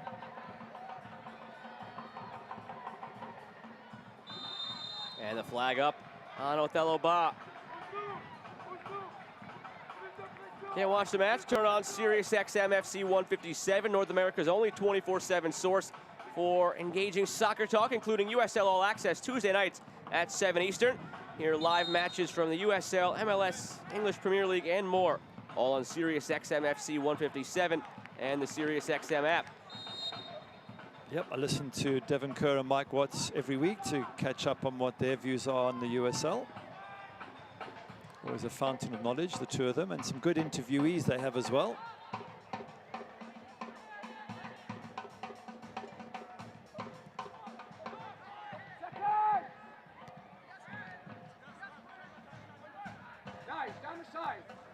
This is where you start asking the question, what move might we see to try and spark a goal from Miami? Here's the problem. There's really not much of an option right now for Anthony Poulos. No, the only option is Anthony Poulos is trying to move things along himself with the ball in hand. But the referee just slowed things down to this injury to Lillard. Hospital and healthcare provider of Miami FC. Yeah, he'll know, Anthony Poulos, this is a crucial 12 minutes now. Because the difference between picking up 3 points here and moving higher up the table and just getting one and being stuck in the middle of the table. And as I was looking at games ahead for Loudoun and looking how difficult it is for them with the likes of Pittsburgh coming up next. If you go to the upcoming games for Miami FC, they've got Colorado Springs at home. That's not easy. That's a good and stacked Colorado Springs switchbacks. Then they've got Tampa Bay away in the league. They've got a cup match in between, then Tampa Bay Rowdies away. Those are 2 tough matches, and Anthony Pulis will know that he needs points. He needs all 3 points here today just to give him a little bit of cushion going into those 2 tough matches. Jace Clark was called down from the warm-up area, but then sent back for Loudoun.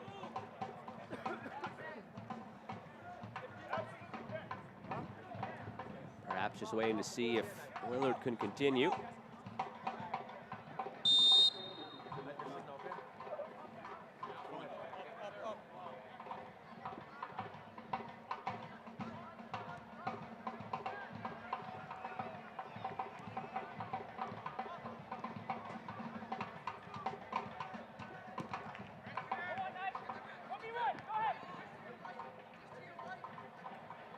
Reed cuts in. Still with it. Second time he's had a nice run like that since coming on. Slots it through for Romeo Parks. Shot blocked. One back by Segbers. Keeping the attack alive. Back to Parks. Deflected wide. Out for a corner. That's better Miami FC on the front foot, making things happen. Unlucky Parks. Goalkeeper saves the first one while the second one gets deflected wide. But that was much more inventive, and it comes from Adonijah Reed. We talked about getting substitutes on and how they can bring a different energy. He has brought that positive energy, running at the defense. Fantastic run, opened up the opportunity for Romeo Parks. He pulled all the defenders towards him, Adonijah Reed, and played it to Parks. And unlucky, Romeo Parks nearly getting his opening goal for Miami FC. Something on again. Down the left side, back to Parks. Now Sorto. Dewana, Segbers. Here's Reed again. Wins it back. Adonijah Reed toward the back post. Sorto's header is wide and high. What a minute for Miami, but nothing to show for it on the scoreboard. And a minute for Adonijah Reed again. It's his cross that Sorto heads just wide. It's his run. Absolutely brilliant here. Plays it to Parks. Parks comes in, and that ball could have been flying in the far corner. Great defending. And then Segbers down the right-hand side comes back to Romeo Parks, and it just hits Rio Hope Gunn's leg. Have a look here, and this is the second one. Again, Adonijah Reed, ball in. Christian Sorto header, just can't quite keep it down. So, wow, chances, 2 good chances for Miami, maybe 3 chances in the space of a minute. But good defending as well by Loudoun.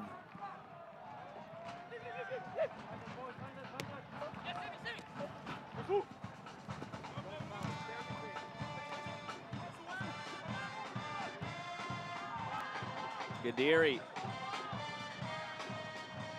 Good ball in. Misjudged initially by Ba. Espinal had a chance at it, but Ba muscled him off the ball.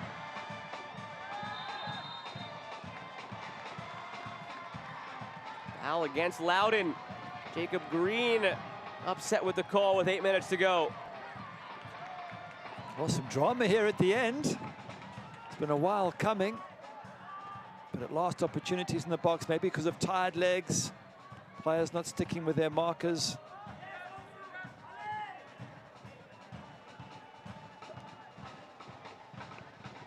But good defending as well. Just going back to those couple of chances, it was Hope Gunn who blocked that shot from Parks. Otherwise, that was going in the back of the net, you would have thought.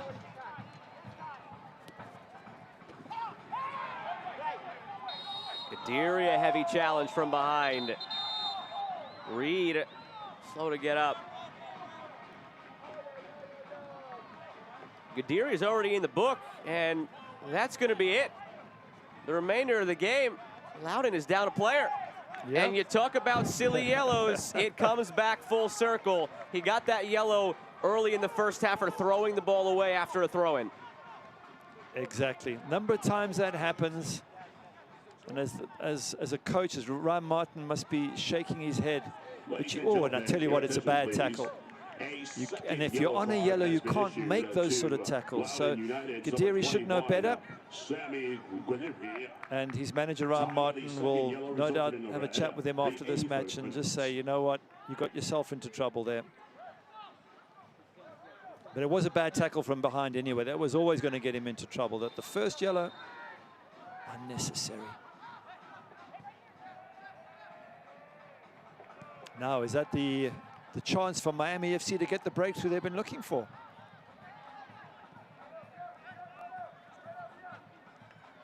A win and a loss to start for Miami. A pair of wins for Loudoun.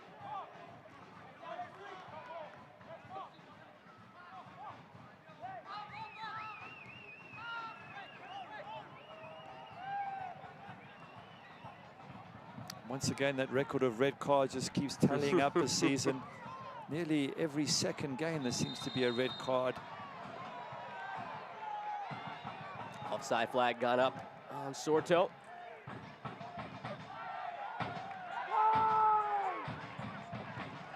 I think there was 8 red cards last weekend. That is correct.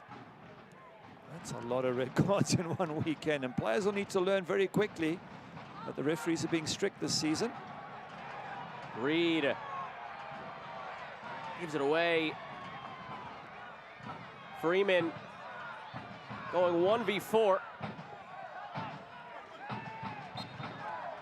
And well worked to draw the foul out of that. You're right, he had no help, no support, didn't know where to go. But it's a good free kick to get. Just when you've lost a player to a red card, just calm everything down, take your time, push some bodies forward. I mentioned the red card quirk so far early in the year. Another weird quirk was in the first weekend of the season, there was only one tie. So far tonight, everything a tie. 1-1 Detroit-Pittsburgh, 1-1 New Mexico-Orange County. Scoreless here, scoreless at the hour mark Birmingham, Colorado Springs, 1-1 Louisville-Indy, 1-1 Tampa Bay-Hartford. Wow, and 0-0 here as well. That's a 15-year-old who's just come on. So a 16-year-old came on 10 minutes ago, and now we have a 15-year-old for Loudoun. Matthias Kimbo. Yeah, very impressive. It is so young to be playing, and yet what skill this young man must have to be able to even be chosen to come on the pitch in a USL Championship game. Akimboni in for Garay.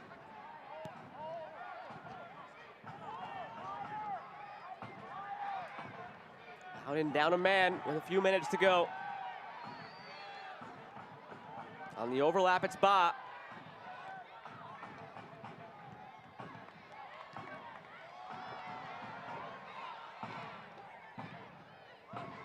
If they come away with a point here, Loudoun, given that the last 2 players they brought on were 16 years of age and 15, having not conceded for nearly 3 games, that is just a fantastic start to the season by Ryan Martin and his players. Absolutely brilliant.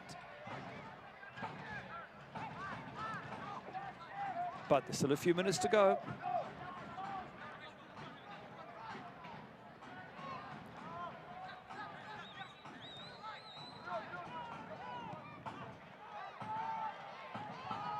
Below to Reed. Hope Gunn denying. Reed puts it in front. There's Zamudio. That's good defending, not only by the goalkeeper, grabbing that by Hope Gund as well. Not to give away a silly penalty, not to stick a foot in, just to guide the player towards the touchline, make it difficult for him to cross, knowing that your goalkeeper's there and can cut out the cross quite comfortably. So good play. And again, Zamudio hasn't had that much to do. He's seen one header go past him for a disallowed goal, but other than that, I don't think he's had much of a save to make. In fact, it's Jake Maguire who's had the best save of the game so far. Here's Freeman. Freeman lines it up. Saved by Maguire. Rebound to Green.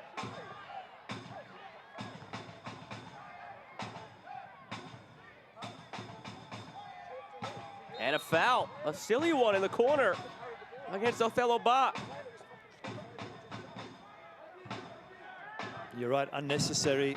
You know he's tempting you in there. Don't go and give him what he wants. And he already also has a yellow.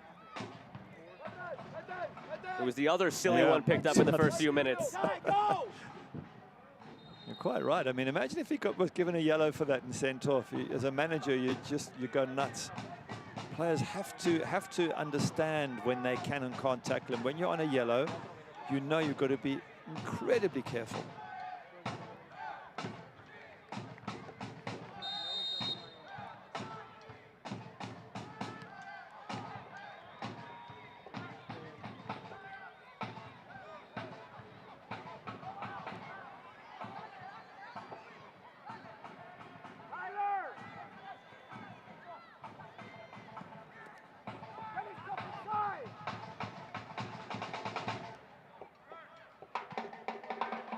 In the 90th minute now, flag goes up on Romeo Parks. Talk to you, he stood 2 yards behind the defender.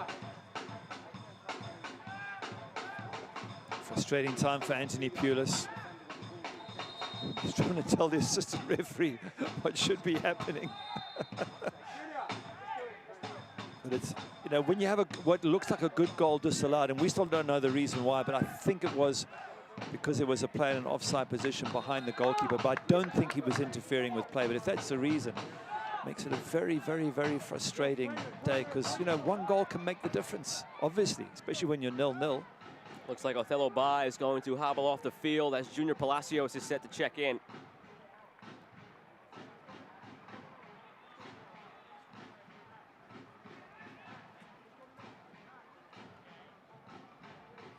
Coach Ryan Martin, he said he spent about 10 days in the pre-season out in Ivory Coast scouting for players.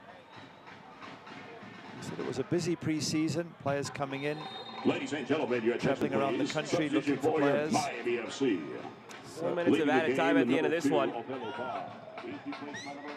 He also spent about 10 days in Ireland working on his UEFA A license. Yes. Which you noted wasn't the worst of things to be doing. Worse places to be than Ireland on a business trip. Although, to be fair, was Ireland in the middle of winter, which is not so nice. Fair enough.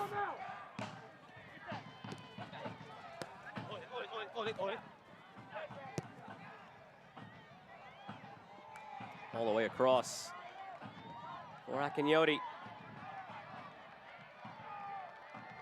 Here's Adonijah Reed. Working his way into the box, lost it.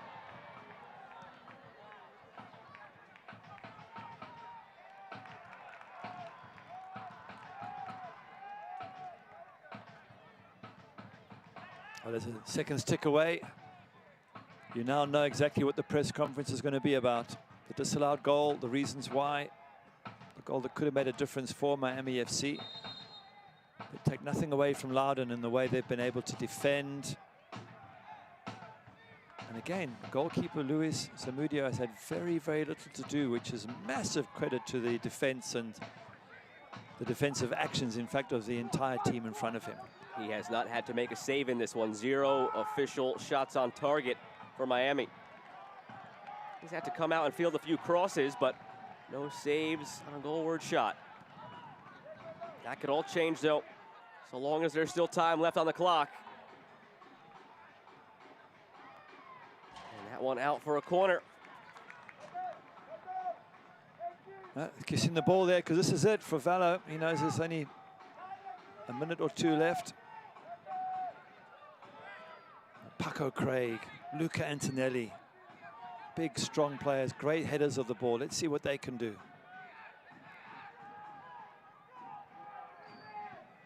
Velo still loose. Palacios had it lined up. Rather, Paco Craig takes it down. Back for Velo. Andre Husso intercepts. And a foul against Velo. Again, silly foul. That's exactly what the defender wants you to do. So don't give him the pleasure of doing it. Hold him up, see if you can nick the ball without pushing him over. Paco Craig, go back to his chance in the first half, best chance in the entire match.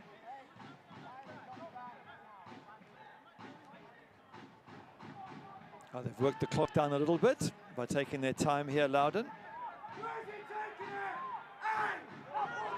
And that's not where the free kick should be taken from. So, and he knows it, Luis Zamudio, so he's waiting to be pushed back. Flo, tell him, where's he taking it?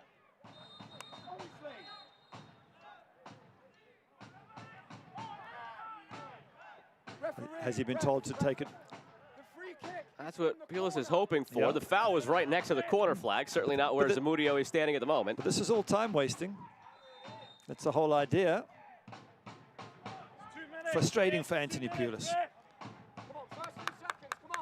Especially with the disallowed goal, which I think is going to, as we said, is going to be the topic of conversation afterwards. It appears like it might be going down as a scoreless draw for both teams, but very different viewpoints at the end of it, I'd say, between Miami and Loudoun. Oh, 100%, 100%. Anthony Pulis is going to be fuming. He'll be upset with Paco Craig not hitting target. There was a couple of other chances. Romeo Parks had a shot blocked, and he'll feel they should have won it comfortably. Ryan Martin will just be so proud of his team and the way they've defended. And now 3 games, 180 minutes without conceding for Loudoun. That's, if you'd have said that last season, we'd all have fallen off our chairs laughing, because they were conceding 3 and 4 every game. But maybe not out of the woods yet. Here's Segbers. Zamudio plucks it out of the air. And it might be 270 minutes without a goal allowed for Loudoun.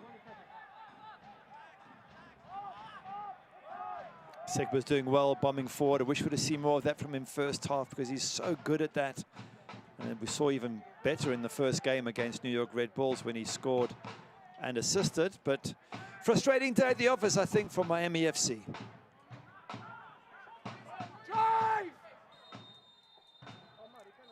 Final whistle blows, a scoreless draw on this evening at Ricardo Silva Stadium. Ryan Martin goes on the road, gets the shutout for Loudoun. Anthony Pulis with a short bench, very limited roster. Again, you mentioned maybe not happy with the way the game went, but have to be, at the end of the day, satisfied with a point given the cards they've been dealt. Yeah, you can see Antonelli's not happy either. They're going to be very, very frustrated, Miami FC. You know, point at home against Loudoun. You know, looked at Loudoun earlier on and thought, this is one we have to win. So they'll see it as 2 points dropped. They played reasonably well. And again, if that goal goes in and is allowed, well, it goes in. If it's allowed, then it could have been a different game. It would have forced Loudoun to come and attack, and maybe they would have got a second and a third. But this is a much better Loudoun side. You made the point early on, and I agree with you 100%. Much better Loudoun side, one that will be very difficult to get points off throughout the season. They take 7 from their first 9. Well, for Miami, it's 4 from the first 9 after a scoreless draw tonight. Action both ways, no goals in the end. We're back in a moment to wrap this one up.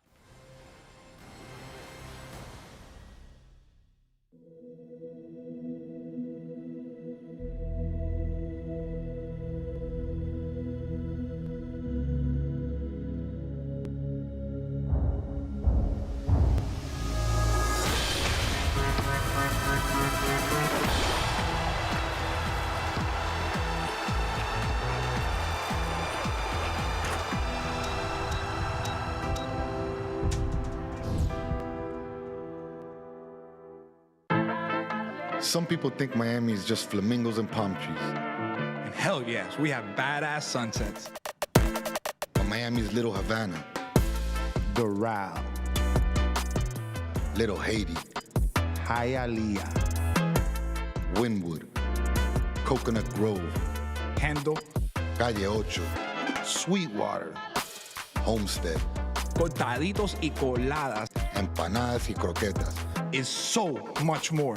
This is the 305. This is who we really are. This is what we are all about. I am Latino. I'm a disruptor. I am LGBTQ. I am a villain. I am a mother. I am Haitian. I am an athlete. I am an activist. I am a king. I am American Dream. I am the future. I am Miami FC.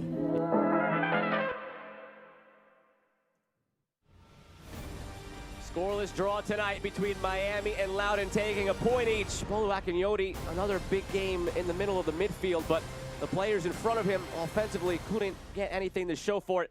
A look back at the full-time highlights brought to you by Hellbiz Live. Yeah, excitement on both ends, but mostly in the second half. Couple of chances first half, disallowed goal. This one here, fantastic header coming in from Liardi, but what a save from Jake Maguire. There's three red and white shirts, though, unmarked in that box. The keeper coming to Miami's saving there. And then again, more efforts on this right-hand side. He's through on goal. Kamani Smith just doesn't quite control it. And again, Jake Maguire, perfect timing. He waits. He lets Kamani Smith knock it once and then knock it a second time there. And then he pounces on it. Good goalkeeping from Maguire. And then there were a couple of chances for Miami as well, mostly Adonijah Reed. And this is actually a tackle on him that sees a second yellow. Let's have a look at it again. Ball comes in to Adonijah Reed, and there's a terrible tackle, really. Sami Gadiri, and it's his second yellow anyway. So he was off, no question about that. And that was it. A disallowed goal, though, which we didn't see, but that will be the talking point, I would think, from this game. 14 shots, 3 on target for Loudoun, 9 shots, nothing on target for Miami. That may be another talking point. Again, the goal disallowed, but to have none of your other 9 shots go on target. Yeah, very good point. And Paco Craig's header in the first half, he's got to hit target there. So they were a little bit unlucky. Some good defending by Loudoun, stopped a few shots that could have gone on target. But at the end of the day, not good enough in attack for Miami FC. Frustrating day for the home side. Well done, Loudoun United. 7 points from 9. Who would have thought that?